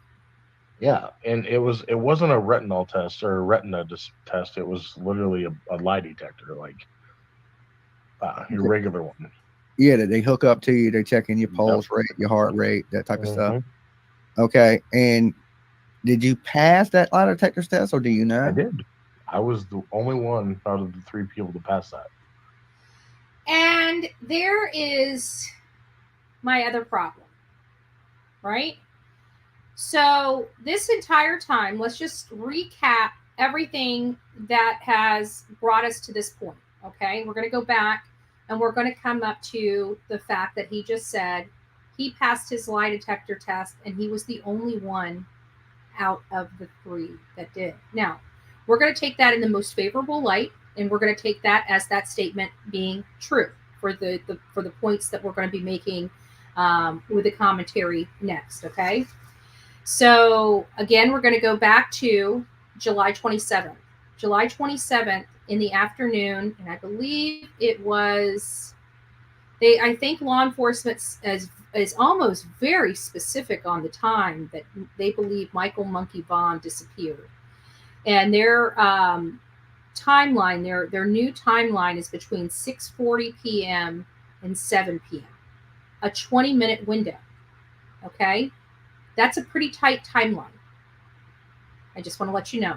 For law enforcement to take the timeline they had and to condense it down to 20 minutes, it seems like they have a lot of information. Now, I don't know if that's true or not. That's just my opinion because of that small window of time, which is also good because he was only 5 years old, and you shouldn't have more of a window of time than that for any parent, right? I have to think. I never met Tyler, and I understand why I didn't meet him, but I can tell you I met their daughter, and I met Grandpa, and I met Brandy, and they are a nice, loving, wonderful family that has been through pure hell. But on this particular, so they were good parents. So, that's a 20-minute window. And I can guarantee Pop was probably out there looking for him. He probably knew very quickly his son, there was something wrong. Okay. So the window's 20 minutes. So the day that Michael Monkey Vaughn went missing, July 27th, 2021, there was somebody by the name of Adrian Lucen in the community staying with the Wondras. Had been staying with the Wondras for some time. I don't know what that sometime is, but had been staying there for multiple days, if not multiple weeks. I'm unsure. Okay, do your own research on that. For this point, it's not going to make a difference. So we had 4 people in their house the morning that Michael Monkey Vaughn disappeared. Michael Monkey Vaughn didn't disappear until early evening, 6:40, 7 o'clock. I don't know if that's late. That's early evening, I'm pretty sure. Either way, this bad guy, from law enforcement standpoint, is notorious for a history of HT, human. And what do you do? What do you do when you get in the car and you have to drive? You're in what? Traffic? Okay, now you know. HT. Told Stacey that Adrian is notorious for that. So we have this bad guy notorious for HT in the community where a 5-year-old boy goes missing. Not only that, but there's Stacey Wondra alone by himself at the water pad. He says he leaves the house around 1, but he's at the water pad at 1:30. Then you fast forward to later that day when Stacey comes home at 4:30 in the afternoon, and then they decide to go within the next hour to go pick up Brandon's car. And they just happen to stop right outside of where Michael Monkey Vaughn disappeared. And one of the people that were in that vehicle that stopped on the side of the road ended up changing his clothes and washing his clothes and had a duffel bag with him. Then when they get home, the wife and that person that changed his clothes go out to look for him after they get home at 9:30 at night. 9:30 at night. And then all of a sudden, the wife half gets ultra religious. The other guy, the one that changed his clothes, Brandon, he ends up pointing the finger at Stacey. Meanwhile, Stacey says, I was accused, yet I'm the only person that passed my polygraph. So now we have to consider Stacey's statements, because how can they not pass their polygraph without him knowing anything that happened when this young child disappeared at 6:40 to 7 o'clock at night, according to law enforcement, and according to Stacey, all three, Stacey, Brandon, and Sarah, were all together from 4:30 in the afternoon until 9:30 at night. So I would like an explanation on that, because for me that doesn't make sense. Because it seems to me, in order for Brandon and Sarah to not pass their polygraph would mean they were deceptive about their day. Why was the only person that passed Stacey, but yet all three were together that day? What could Sarah and Brandon possibly be lying about that Stacey's telling the truth about? I think is the biggest question I have. Oh, thank you. One youngism. Youngism. That's cute. That's cute. Thank you for the super sticker. I appreciate it. God bless you. It took me a second. I had to look at your name for a second to try to figure it out. I was going to call you Wong or something. And I'm like, what is that? Youngism? I love it. I love it. Thank you. So you see where I'm saying, like, if they are not guilty, if these people are not guilty, or one of them's not guilty, or all of them, you know what I'm saying? Like, maybe one had something to do with it, two had something to do with it, none had anything to do with it, none had anything to do with it. It makes you wonder again, how did two of them not pass their polygraph? It just doesn't make sense, because I've been doing a lot of research on these polygraph tests, and I didn't realize, I keep thinking, oh, this is 2023, well, it's 2024 now, but this is what I was doing back then. 2023, certainly we're past, false positive polygraph test, so I'm trying, I don't know a lot about them, right? So I'm trying to do some research on these polygraph tests to find out, how can there be false positives? It has nothing to do with the equipment. Duh, right? It's like, how can I not? I feel like some of this stuff, it's like, duh, when it's like you don't think of it, but when you hear it, you're almost asking yourself, why didn't you think of it? It's the questions. It's the way the questions are asked. So apparently, a bad tester is just that. They overcomplicate the questions. Whenever you're talking about a murder, you want very specific questions specifically to that murder. Did you murder so-and-so? Do you have knowledge of the murder of so-and-so? Do you know who murdered so-and-so? Very direct questions. You don't want let me see how I can complicate this.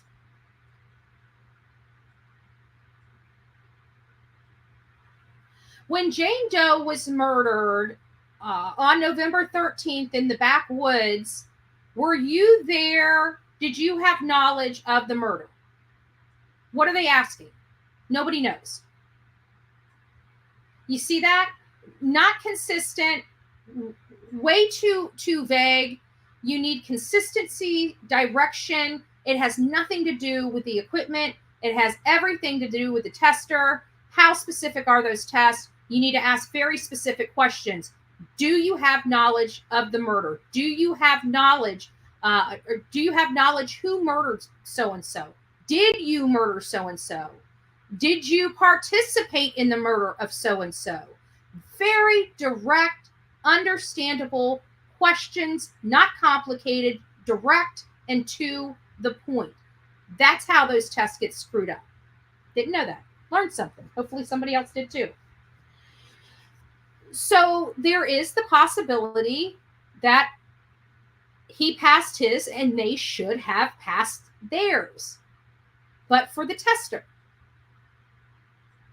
So I really don't know. I can just tell you there's some things that don't make sense so far in the statements. I don't know why I feel that way, but there's just some things that I think it just needs clarification.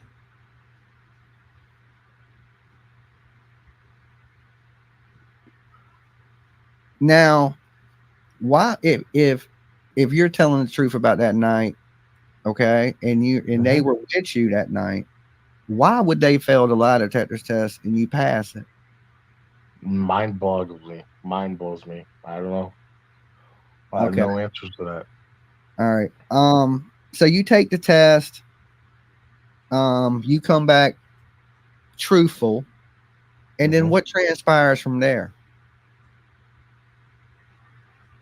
They did a couple more. That was in May that they questioned me. So they didn't come question me again and interrogate me until November. In November. Saying that they had more information. They're saying that I knew more information, which I didn't. But that's when I tipped them off and gave them that a false tip. Okay, Because I was so overly pressured, and it sounds absolutely stupid, and I know it does, but I was way too under pressure. I was being uh, interrogated for something I didn't do, and they kept telling me, "Oh, you know where he is. You know where you buried him." No, I don't. I said, "But," and then I was like, "Fine." Then I broke down. I was like, "You know what? Fine." See, he said I broke down, and I keep wondering. We need to hear that interrogation. I made it up 100%, and I told them that he was in the backyard, which I knew he wasn't, because if he was, they would have found him. Not necessarily. Not if they thought it was getting a little hot in the kitchen. Could Brandon or Sarah have done something after the fact? There's still the trip to Texas that people are really curious about, which Dolly asked them about. But you notice, well, I'll get to my comments on the travel stuff in just a second. Let's get to the him going to Texas, and then we'll have a conversation. Oops.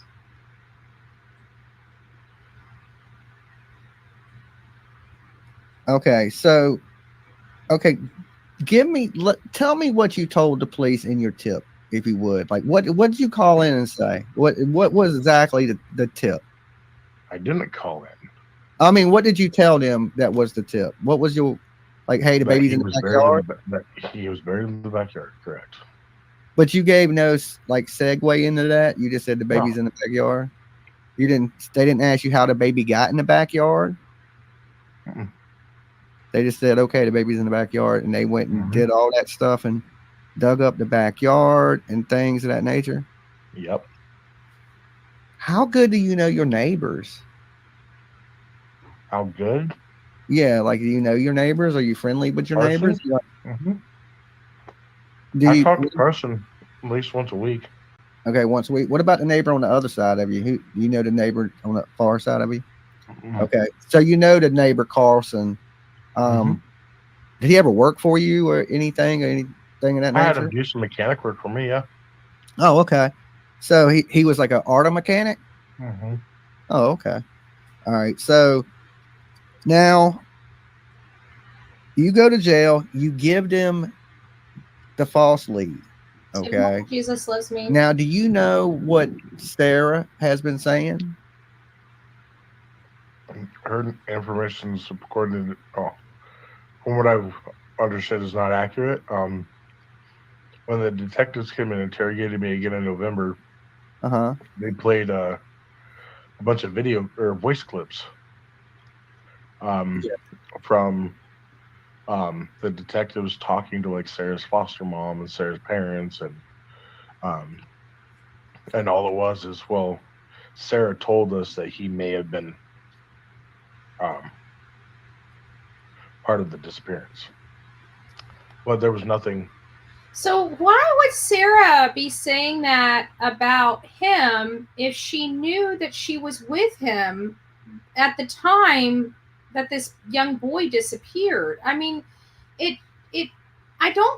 law enforcement will lie to you, don't get me wrong, but to be able to have those types of voice clips from family members, he would have had to have known that those were the right voices, that this wasn't a lie, that they truly said that. That means most likely Sarah said that to them. Why would Sarah say that to them if he was with her? And they were, 45 minutes away at Brandon's house, just pulling up to Brandon's house, hooking up a car, literally from, according to the timeline, when Michael Monkey Vaughn disappeared. It seems odd. I'd like to understand that a little more. Were they fighting at the time? Was Sarah trying to get him locked up? I mean, was there some kind of internal family conflict we don't know about? It just seems really suspect that his wife would be saying something like that. Usually wives, in all fairness, if it were true, usually try to cover the fact up, not broadcast it to family. There's nothing concrete.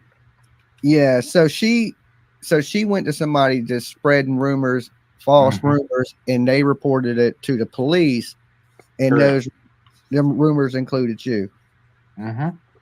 So now, let me ask you this. This question is, now when you was hanging out with the Adrian guy, how did you meet him? It was a taxi customer that Sarah called me about. Okay, so this is where it starts getting weird for me, because this is another person that Sarah brought home.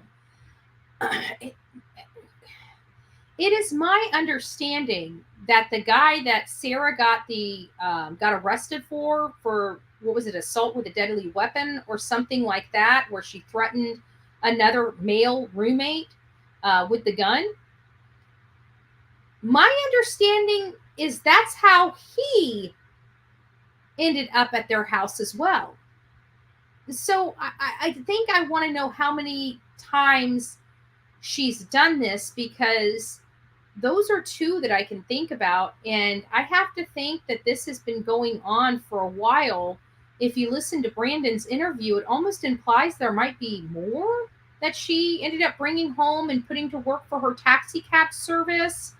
And I knew that there was something going on with Brandon and her, because in Brandon's interview, he was basically trying to act like he ran the taxi cab service as opposed to Stacey. And I'm thinking, that's pretty bold. You're living in their house and you're telling him what he needs to be doing with his time. Like, at that point, I'm like, okay, this guy's got to be doing something with his wife, because I don't know anybody that bold. But hey, who do I know, right? I'm a divorcee.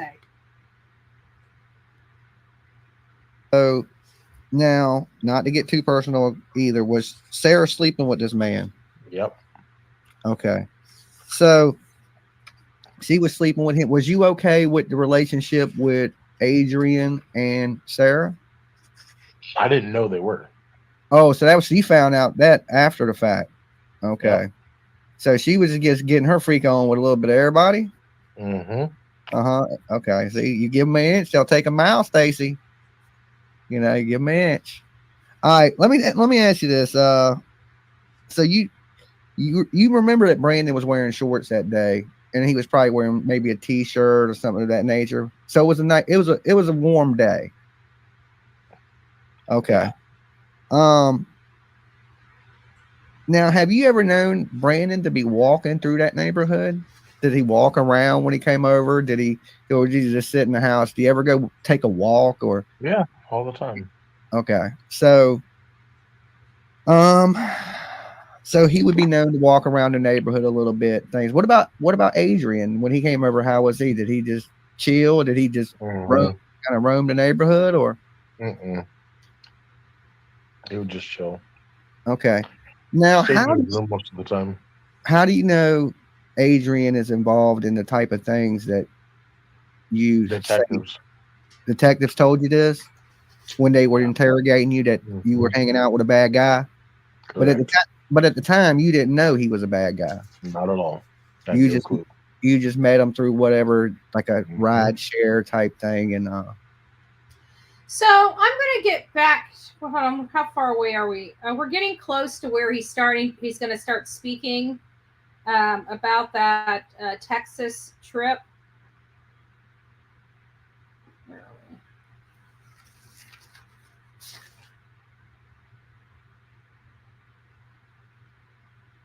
Oh, we're just getting to where he walks around. So he's going to be talking about what Stacey thinks happened, and of course he's not going to speculate on that.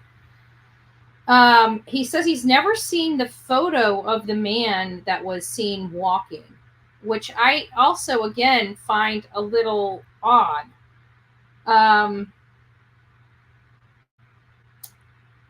When it starts getting into, which is going to come up in the next few minutes, starts getting into the trip to Texas, one thing is very noticeable. They do odd jobs, okay? Odd jobs. Anything to make a buck, they're going to do an odd job. Just hear me out. So they're going to be going to Texas to pick up this dog. The dog's going to give them $1,400. It's a $1,400 job. That's a pretty good job, okay? People would love to have 2 or 3 of those jobs every single month. It's good money. They have the taxi service. That day that Monkey went missing, he had a fare taking from Ontario to Boise. That fare was $150. That's good money for them. It's excellent money for them. $150 for an hour and a half out of your day. It's excellent money for them. And so, with this guy being entrenched in HT and them shipping, again, it just, I get why law enforcement may have been looking in their direction, but does it mean that they are responsible? That's the question. I'm still on the fence. I still, even if Stacey didn't have anything to do with it. I mean, a lot of people talk about how calm his demeanor is. He's kind of just chill. He's just answering questions. He seems really relaxed, not uptight. So I just, it's kind of hard because he seems like he's just trying to bare his soul so people will believe him. And so I'm bouncing around with all of that, knowing, trying to decipher. And I got to tell you, it's hard because he's got such a calm, cool demeanor. And again, it brings me back. How in the world is this man a felon? He just doesn't, somebody that can't even possess a gun or vote. Like, how did he get here? I guess because he just seems chill. Pew pew, drugs, weed, deal in these businesses are a front for what's really going on, in my opinion. You must be responding to somebody else about a front. Really, a front? Yeah, maybe the taxi stuff. Yeah, I was thinking that too, Jules, because she's picking up a lot of guys and bringing them back, and they're not really advertising by conventional means. They're taxi cab service, and I've never heard of the local whatever. And they said they've advertised on Facebook like maybe one, or Craigslist like maybe once. It just, I don't understand why they're not in a directory for taxis or something like that. But we have more knowledge about that type of stuff. Sometimes I want to believe than the rest of the world because we're entrenched in true crime. Does everybody think that way?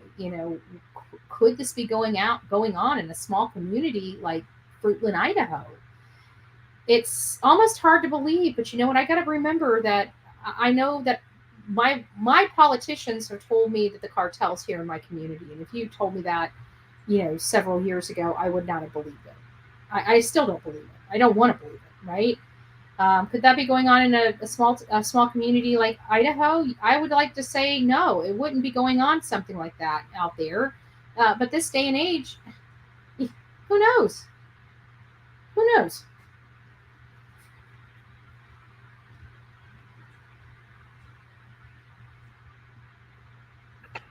Now, what made you start really bringing him around? Like a bring him around. Sarah wanted to help him out with a place to live. Because Adrian, I guess, gave her a sob story, and Sarah called me about it and asked how. How do you get in a conversation about somebody's living arrangements when you're literally taking them from point A to point B? I just don't recall. I've used in my 20s, I've used taxis like it was going out of style. Okay, I lived in a diluted state. Okay, So it's like, I don't ever remember getting that personal with my taxi cab driver. I don't, we get chit chat. But again, it comes back to, I might believe that he suckered her into this if it was her first rodeo, no pun intended. But it sounds like this was a behavior of Sarah's predominantly, that she would go pick up fares. Next thing you know, the fare came home with her. I remember talking about it way back in the day, and I remember thinking it was, with my prudiness, it's kind of, that doesn't make me feel comfortable. I don't like thinking of things like that. I just don't, when you're married, like, I'm traditional. When you're married, you're married. You know what I'm saying? Yeah, I don't know. To each their own. But it just seems like a behavior that she seems to have. You know what I'm saying? And I don't know if that is hers alone, but I've never heard anybody ever say that Stacey wouldn't picked up a fare and brought the fare home. So far I haven't heard that statement yet. I'm just saying, just pointing out the obvious over here, folks. That's all I'm doing. Well, I felt about it. I told her, I was like, I don't think it's a good idea. So we don't even know who this guy is, and I'm not okay with it. Okay. But she did it anyways. Well, she did it anyway. She just okay. So at this point, you got basically Brandon living with you. Okay, you got Adrian living with you. Did you ever shit? I'm stealing your shit. Y'all, you ain't gonna strike me for it. I got no content. I had to steal yours. I'm so sorry. No, I'm just joking. You did a great. I just want to personally. I just want to personally say you did an amazing job on this interview. You really did. You did an amazing job. I love the fact that you just, the timeline. You did. I just can't. I want to give you. There we go. We'll put the big one on for you.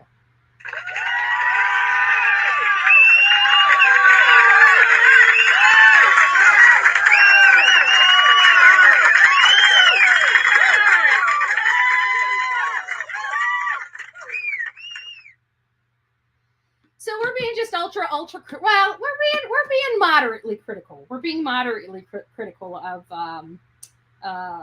the interview. Not your stuff. You did an amazing job. Just some of the things that were said, and just some confusion. That's all. But you did an amazing job. Just hands down to you, Dolly. I gotta say, you did. This really helped. And actually, I'd like to. I gotta say, I got notes. I'm the new paper cut Tina over here today, okay? I'm replacing her for 5 minutes, okay? Because I got to tell you, I think I did get a paper cut. No pun intended. But I'll send you my list. I'll send you my list. I know you're going to probably have another interview with him because he left it open to you. So I just got some follow-up questions. But he did great. You did great. But it's a tough one. It's just a tough one. So we'll get back. We'll finish it up. But just to that, thank you for this. I really do want to tell you, you did an amazing job. ever have any other roommates prior to that, like right before that? Oh, we let people stay, occasionally, but not roommates, no. Okay. Who was the last person to stay with you before Brandon and Adrian? I don't remember. You don't remember? Okay, I know that's a good while ago. And like I said, I noticed the detectives told you that this man was into these types of things. Did they tell you anything else that may, lead us in the right direction? They informed me that Dorothy was incarcerated as sex offenders, but okay, so after you do the tip, you call them in, they dig up the backyard. Something about S offenders? Let me go back. I want to hear that again. Lead us in the right direction. They informed me that Dorothy was incarcerated as sex offenders. Oh, Dorothy, the neighbor, the lady. Remember, we learned about that. we learned about that. Okay, never. Okay, so after you do the tip, you call them in, they dig up the backyard, they do all this, and they don't find Monkey. What did they come back and say to you? They haven't talked to me since. They haven't talked to you since. So at some point, What do you guys they think had to that come to the means? conclusion that. Do you think that means that they're over him? Like they're no longer looking at him? Or do you think that they're just like, we've got it? Because there was, I mean, if I recall correctly, now again, I'll have to go back and look at the interview, but I remember Chris McDonough being out there when they were digging up the backyard. And I remember JD Huff being there, and I could have swore someone, either JD Huff or someone in the media that spoke to him, said that they had a cadaver hit on the ground. How true is that? Did they just, because they thought that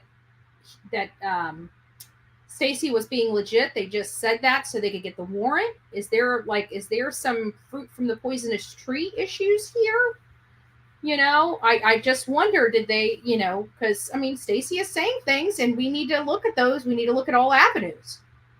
Could they have inappropriately got a warrant for his property? I mean, he did say he's in the backyard. I think that would have been sufficient for a warrant, and he's admitting that he said it. So why would they need to go that extra step to say that there was a cadaver hit? I guess is my question. But am I mistaken that? Did I happen to hear that from rumor, like in a chat somewhere, and it's not true? I can't tell you. I don't remember. I got to find it. They knew you were lying. Have you ever worried that could come back to bite you in the butt a little bit? Yep. If it does, it does. You know, I reap what I sow. But yeah. You know? Let me ask you one major thing, and I don't. That just seemed like an odd statement too, because it just seems like he would say something on the lines of something when Dolly asked him, "Do you think this is going to bite me in the butt?" It's like they wouldn't leave me alone. I figured if they they wouldn't found for themselves, I have nothing to do with it. Maybe they would just leave me alone. I don't know. I just think I think I would have expected a different answer than that one. Like, yeah, well, maybe it might, you know. And he says something else later down that kind of, you know, makes me feel Brian Coberry in a statement. And it's Pennsylvania attorney Brian Coberger, not like Brian Coberger serial killer Brian Coberger, but you know what I'm saying. Like something that his Pennsylvania attorney stated in one of his statements after Brian was returned to Idaho. There's a statement Stacey says that reminded me of that Pennsylvania attorney. Stay tuned. You think has happened in this situation? Like, I know this is just hypothetical. What in your mind can you imagine transpired in your neighborhood that day? What do you mean? Like, what do you think happened? Like, do you think somebody kidnapped him? Did he fall into the river? Did I don't have any response to that. I don't know. I don't even want to speculate. Yeah. Okay. And again, I guess it's personality stuff, because I'm a person that, you know, you're accusing me of this horrific crime. As soon as I get out, I'm putting my nose to the freaking grind. I'm going, you know what I'm saying? I'm getting, I want to know what's going on. Why am I being accused of this, and who did this crime?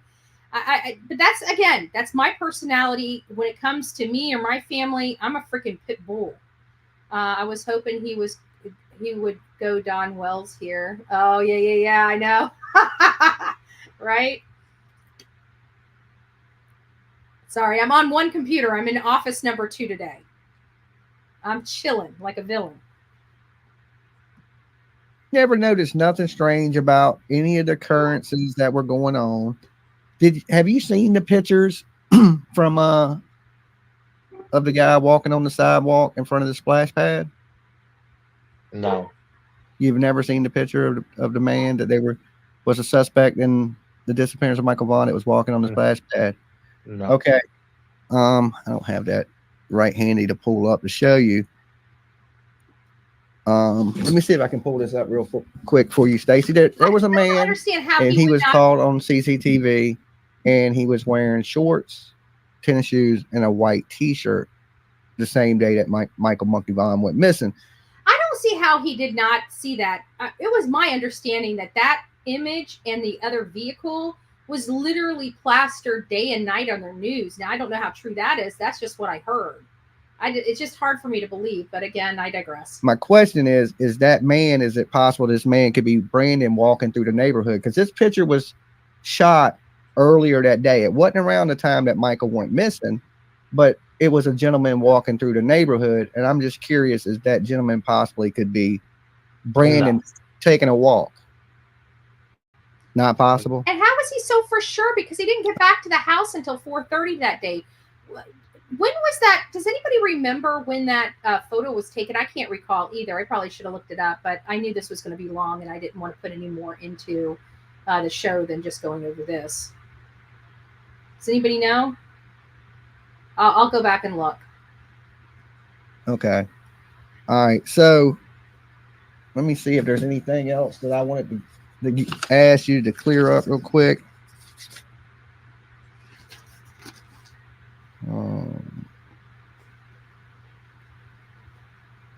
Okay, so then when Brandon came back out of the house, this is when it starts getting a little weird. You know, some of his statements, I have to be honest with you, this is right when some of his statements that he says start I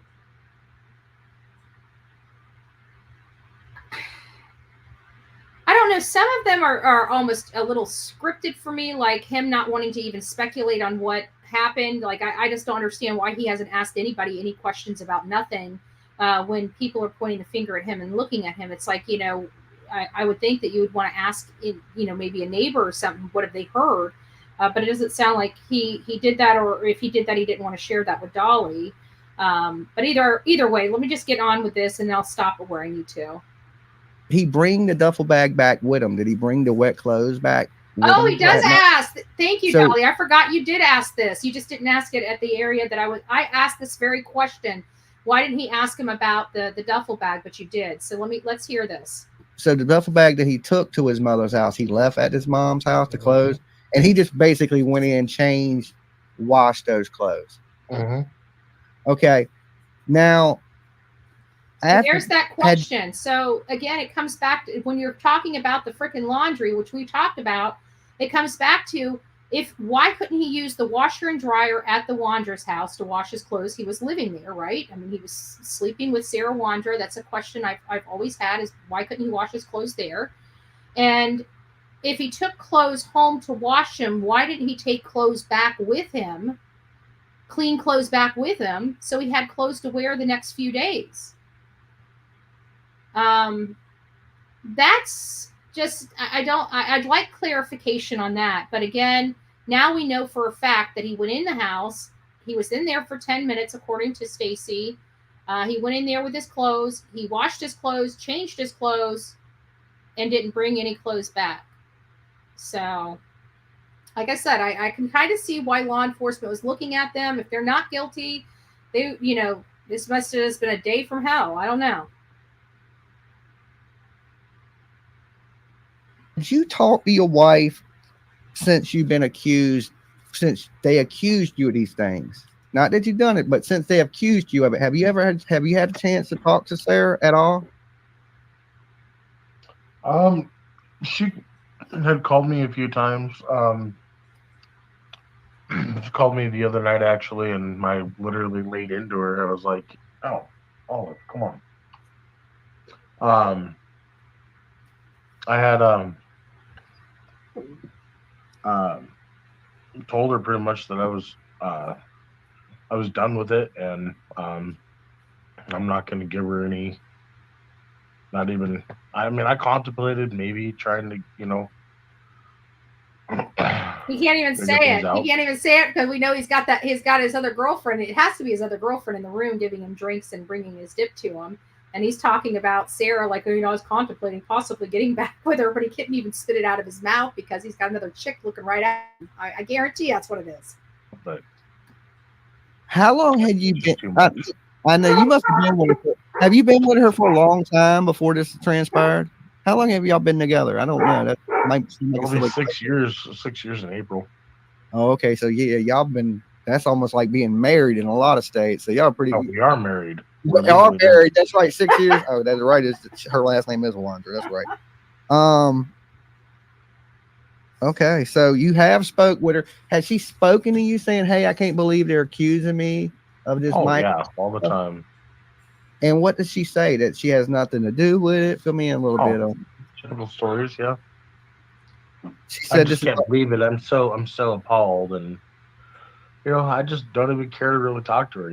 Like I just and she won't ever go into specifics. She's too smart for that. She's not dumb. She's too smart for specifics. Now, these are questions. Like I'm sorry. I'm just. What is he? He was with her. He's telling the world he was with her from 4:30 on, and he is just now saying she's too smart to go into specifics. He's almost implying that she did have something to do with this child's disappearance, but he didn't. I don't want to put words in his mouth, but I mean, we can listen to it again. Like, what is he too smart for? What? If she was with you, what we're going to listen to that again. That's just all we're going to do. We're going to listen to that again because that just blew my mind. Well, I just don't even care to really talk to her. Like I just and she won't ever go into specifics. She's too smart for that. She's not dumb. What does that mean? Just like, what in the world does that mean? Okay. Now, somebody asked in the chat if it was to come out that one of your friends had something to do with this, would you testify against that person to what information you had that day? What do you mean? Like, that's what's the question. I didn't ask. I would have to, the question was in the chat was, if one of your friends ended up being responsible for this, like say it's Brandon did something bad or Adrian that did something bad, would you be willing to testify against them, your friends? Which you say ain't your friends right now, because apparently they. Hell no. They aren't even. I wouldn't look at them as a friend. But in order to testify, you have to have firsthand knowledge, and I don't. So I can't testify. I'm not going to testify and lie. You know what I mean? On shit that I don't know. So no, I won't. I mean, but you would testify to the timeline that you gave, right? Well, absolutely. Yeah, that's basically what we're saying. Just the timeline of the same story you're telling us. You can't tell something you don't know. Of course, we know.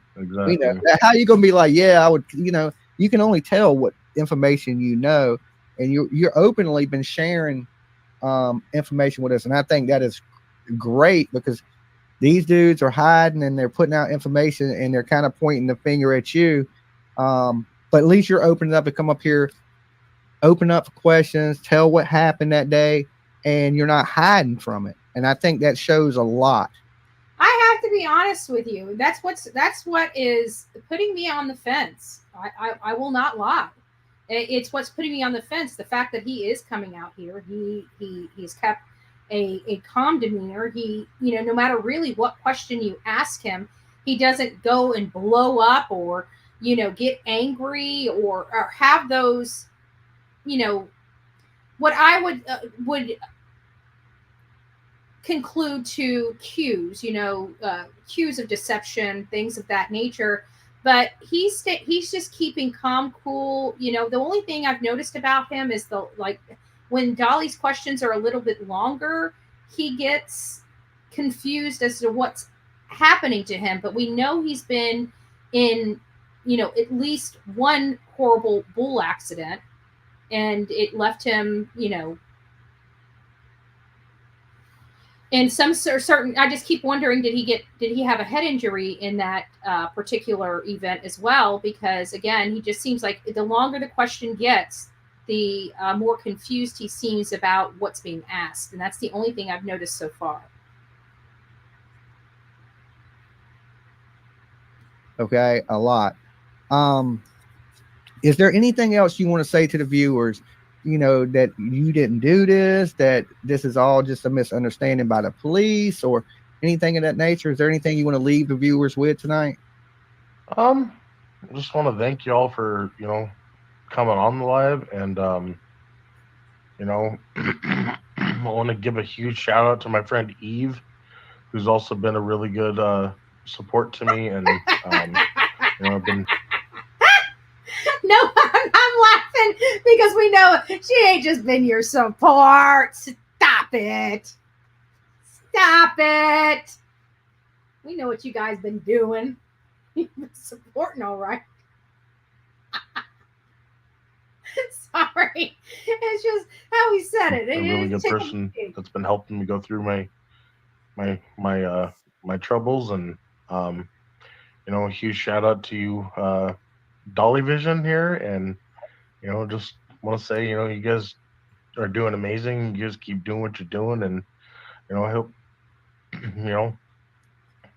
justice gets found for Michael. One last thing before I let you go. Like, during this whole process, there was a point that y'all did take a trip together, you and your wife, maybe to Texas or something of that nature. Yep. Okay. What reason did y'all go to Texas? Just curious. To go literally pick up a dog for Amy Church, who is a resident of Idaho. Oh, okay. So y'all did that as a job, like a odd job. We got paid for it. We got paid $1,400 to drive to Texas. Mm-hmm. Oh, to pick up a dog. Yeah. Hey, that ain't bad. So y'all just drove down there, grabbed a dog, came back. How long was y'all gone to Texas? I think probably 5 days. I mean, it takes like 3 getting down there. Yeah, I've only been to Texas one time. I've only been there once. It looked big. It's big and scary to me. I don't know. Yeah. I ain't used to big ass places that many people. I was in the airport, and I think Houston or something, and just like my anxiety kicked in. Trust me, we know it doesn't take an airport. What was it? I can't remember. Was it a squirrel? I don't know. Dolly, it was your shadow, okay? We can't take you anywhere. If there's more than 2, he's scared. I'm just joking. Don't be mean to me. Scared him out of his own turtle shell. Does she suffer from any kind of anxiety, anything of that nature? She had to have. I knew something was off with her when I married her, but I didn't know she was that far off. Holy shit. Let me ask you this, not to keep backtracking. The stabbing herself with the pins in between the finger things. You don't even like shadows. That was all pen ink. That was all. I caught that much. Does she have a lot of nervous twitches like that? No, because I would consider that a nervous twitch of somebody. Yeah, no, she does that when she gets anxiety a lot. Gets under stress. But do both of y'all suffer from anxiety, or just her? I did struggle with anxiety. I suffer from it sometimes, but I have all my shit under control. I did. Yeah. I was in group homes from 11 to 23, and every bit of me is 100% like, I know how to handle my shit. You know what I mean? Like, I learned to cope different ways, more so than other people would know how to do. So I don't get the same anxiety that she does. I handle my things way differently than she handles hers. Okay, so today, Stacey, you're telling us you're 100% without a doubt have nothing to do with the disappearance of Michael Monkey Vaughn. 1,000,000%, not even 100%. And you would testify to the timeline you gave to where your friends were at that day. Absolutely. Okay. Well, there you go. There you go. It's been a long journey here because I talk forever and ever. Amen. And I have a lot to say. But that's why you guys tune in, isn't it? Isn't it? Because I have a lot to say. So, again, let's just recap. Let's recap it from a true crime perspective, okay? From a true crime junkie perspective. We have a guy that law enforcement told Stacey is notorious for HT in the same neighborhood with a little boy that disappears, and both of them end up leaving. Michael disappears on the 27th, and Adrian goes bye-bye. No longer ever seen in Idaho again. Okay? That whether he went in the morning or in the afternoon, those are just the facts. We're not getting into the timing of it. We're not saying one has anything to do with the other. We're just putting the facts out here. We have a bad guy in the community. He disappears on the same day a 5-year-old child disappears. That's all I'm saying. That's all I'm saying. Right? And then we have the group that stops out exactly in front of where this boy disappears from. We have another one that was with him when they stopped outside of that intersection where a boy disappeared from. They've got him going to his house, washing his clothes, changing his clothes, and leaving within 10 minutes and never bringing any additional clothes or the bag back with him. He comes to their house. They don't even get out of the car. They immediately start searching. And then all of a sudden, Sarah's starting to get ultra religious. They're investigated. They're interrogated. They're polygraphed. 2 of the 3 don't pass their polygraph. And we have some timeline issues. So again, I can kind of see why law enforcement was looking at them. Now, again, law enforcement hasn't brought charges. The charges that were levied were dropped. It makes us wonder, was this a red herring? Did they just think that they had Stacey? Stacey's just got frustrated with them and said, go dig up my backyard. He's back there. If you think I had anything to do with him, go to the backyard and dig it up, right? And when they didn't find him, they stopped talking to him. Eventually, the charges were dropped for Sarah with the charge of failing to report a deceased person. We were all scratching our heads saying, what gives? And they're saying they're moving. They're moving. We've heard months ago that they are moving and charges will be brought anytime now. Well, now Stacey Wondra is out of jail and he's saying, hey, I'm being falsely accused. I didn't do this. I keep wondering because I'm looking at him. Dolly is absolutely right. This guy's coming to, he's taking mainstream media. He's taking social media. He's coming out here professing that he didn't do it. He's fielding every type of question. I haven't heard him say, I'm not going to answer that one time yet so far, right? He's keeping a calm, cool demeanor no matter how tough the questions are. He's not getting flustered. He's not getting frustrated. If he doesn't know the question, he's asking, what question are you asking? And I'm going to give, I feel he's being mostly true. So far, I think he's being mostly true. But there's a lot of things that don't make sense to me. And the things that don't make sense to me are very critical and crucial to this case. So I'm still on the fence, but he makes me feel more confident. However, I still feel the way he's acting, in my opinion, I feel he knows his wife and Brandon did something. And I feel that maybe if he, I don't know, I feel like if he feels loyal to them in the sense he hates them, they're not friends anymore, but he feels like if he comes clean, he's going to get in trouble himself. That he must have had some part into something with this if they are truly the people. But he said too many statements in his interviews that are just too odd for him not to think that his wife is involved somehow. Predominantly when he sat there and said, she is too smart to go into any specifics.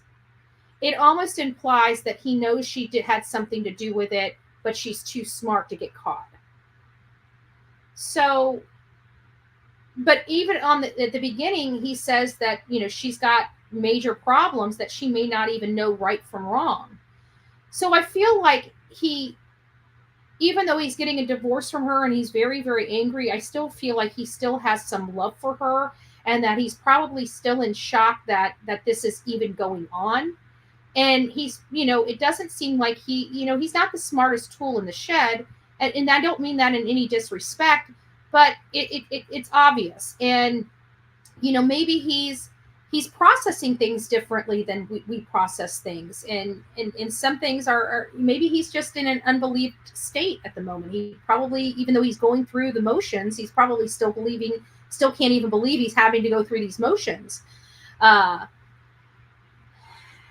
But I still have a problem with, I could have sworn, hold on, let me look up here. Let me see if it'll let me talk it. Cadaver dog hit in the Michael Monkey Vaughn case.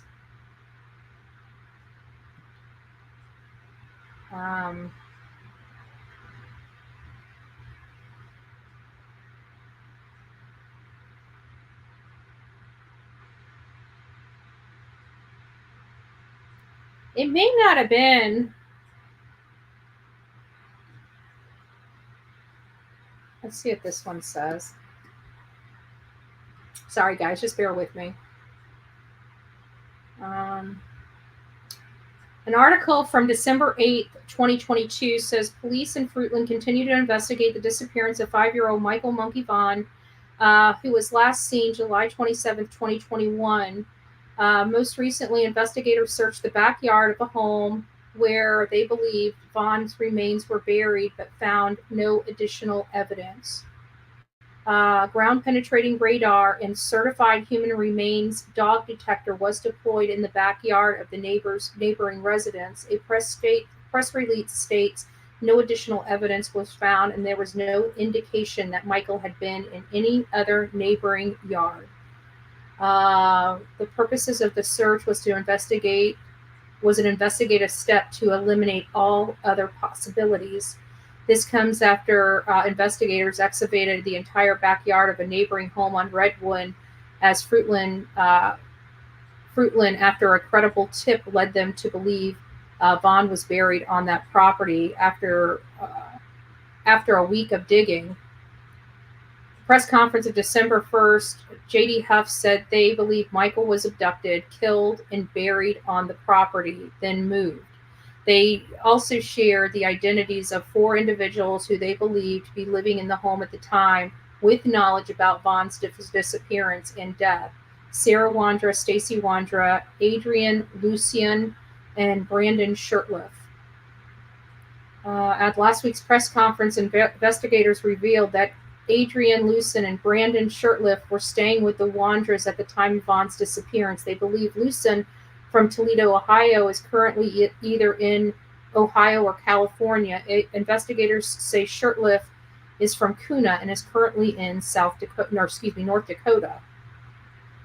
The police department is working closely with Fayette County prosecutors to continue. So I would think that they would have put in this report from mainstream media that there was a actual cadaver hit. So it must have been rumored. I'll look into that to see. But if there is no cadaver hit in that backyard, then how did we get to the Wondras other than their arrest?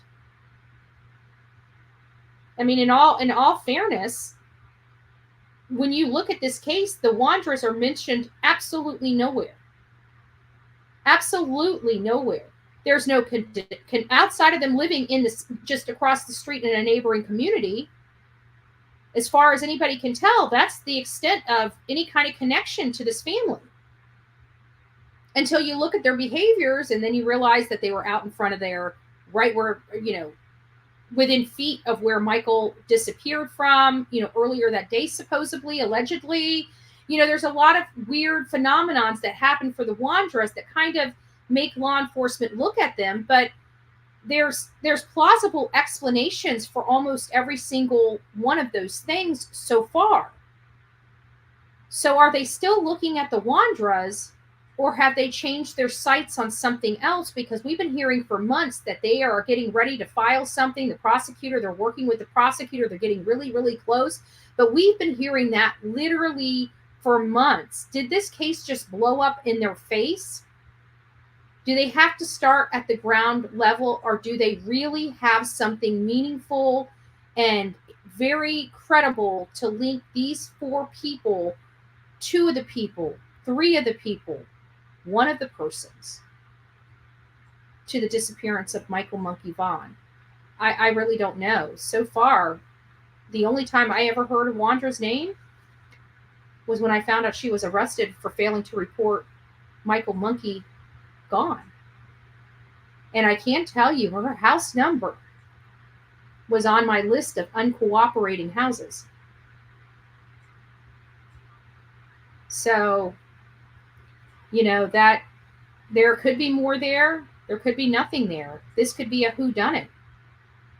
It really, truly could be. And it is. But it brings us back to, maybe we need to go back to the beginning of the file and start working backwards again and seeing if maybe any new leads pan out or shake out. Somebody knows something. But it's been a long time, and they've been focusing on these 4 people for quite some time. I would think that if one of these 4 people, 2, 3, or all 4 are involved, at this point they should have something on someone. They couldn't have done this alone. Somebody had to have broke their silence. I mean, look at Brandon. He couldn't even do an interview without drinking and throwing back 5, 6 beers in one sitting in an hour and a half. Don't tell me that man ain't getting drunk and blabbing his mouth. He's gonna be telling everything he knows. Somebody knows something. Somebody needs to come forward. Somebody needs to come forward. I wonder if Brandon's still out there in North Dakota in this blizzard weather. We need to go hunt him down. Hunt him down like the animal he is. No, I'm just joking. But, we really don't know. That's why I'm not being so mean or judgmental to them. When I first learned about them and we started hearing and looking into their history, I remember one of the biggest things that I said was, OMG, she's bringing a lot of guys home from these fairs. And I think maybe even at that time, I might have thought there was something a little more going on with the whole fair thing. And were they getting paid for other services rendered or something like that? We don't know. Would I think something like that's going on in Fruitland, Idaho? Of course not. But, it's kind of hard not to notice that Adrian is not the first fair she's brought home.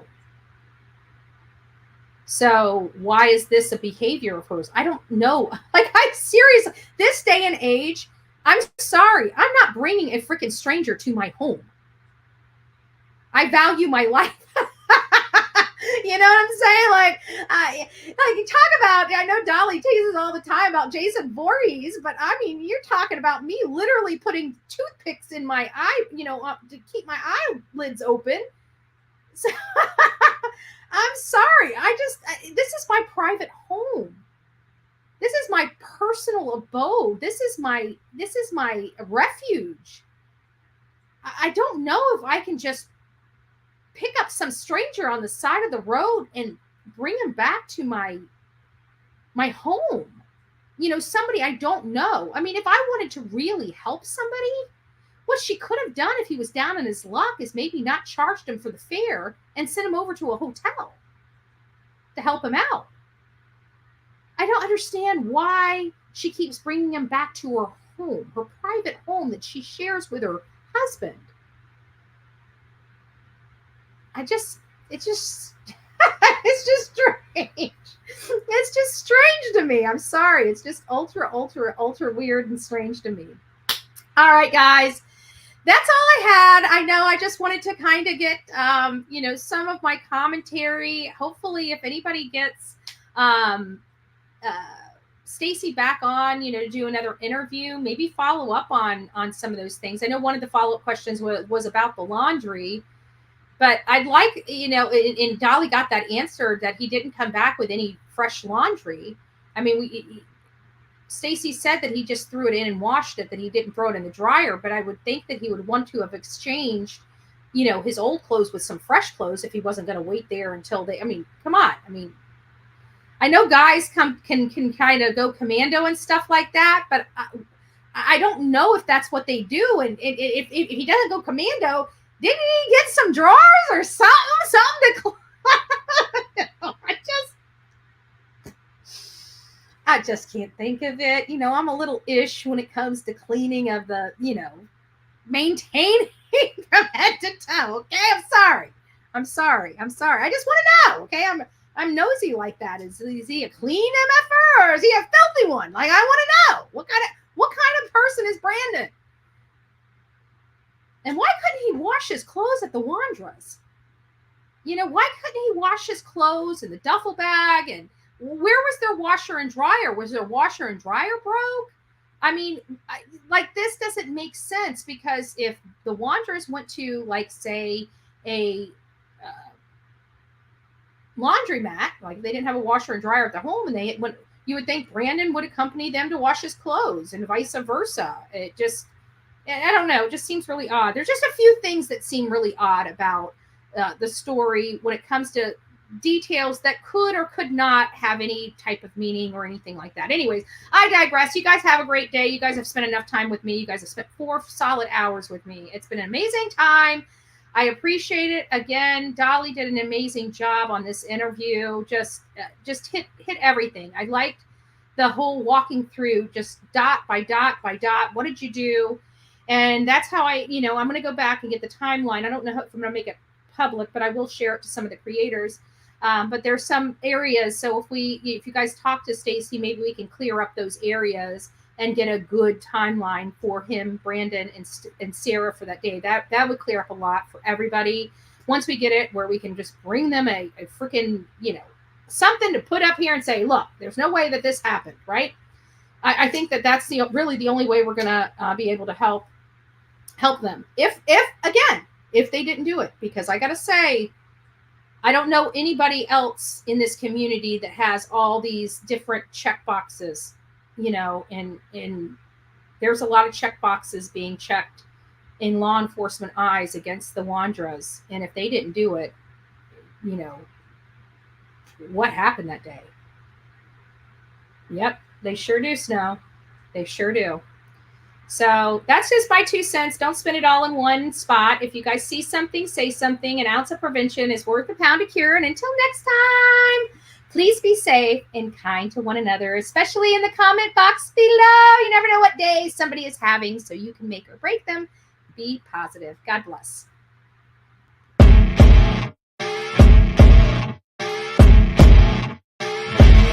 As you wake up in the morning, you want to find the latest, greatest information about criminal cases and have an intuitive conversation about the suspects associated with these cases. Head over to the Bullhorn Betty channel on YouTube.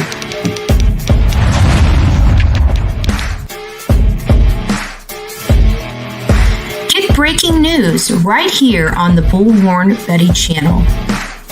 Welcome to the Bullhorn Betty Coffee Club. Enjoy your stay and enjoy your day.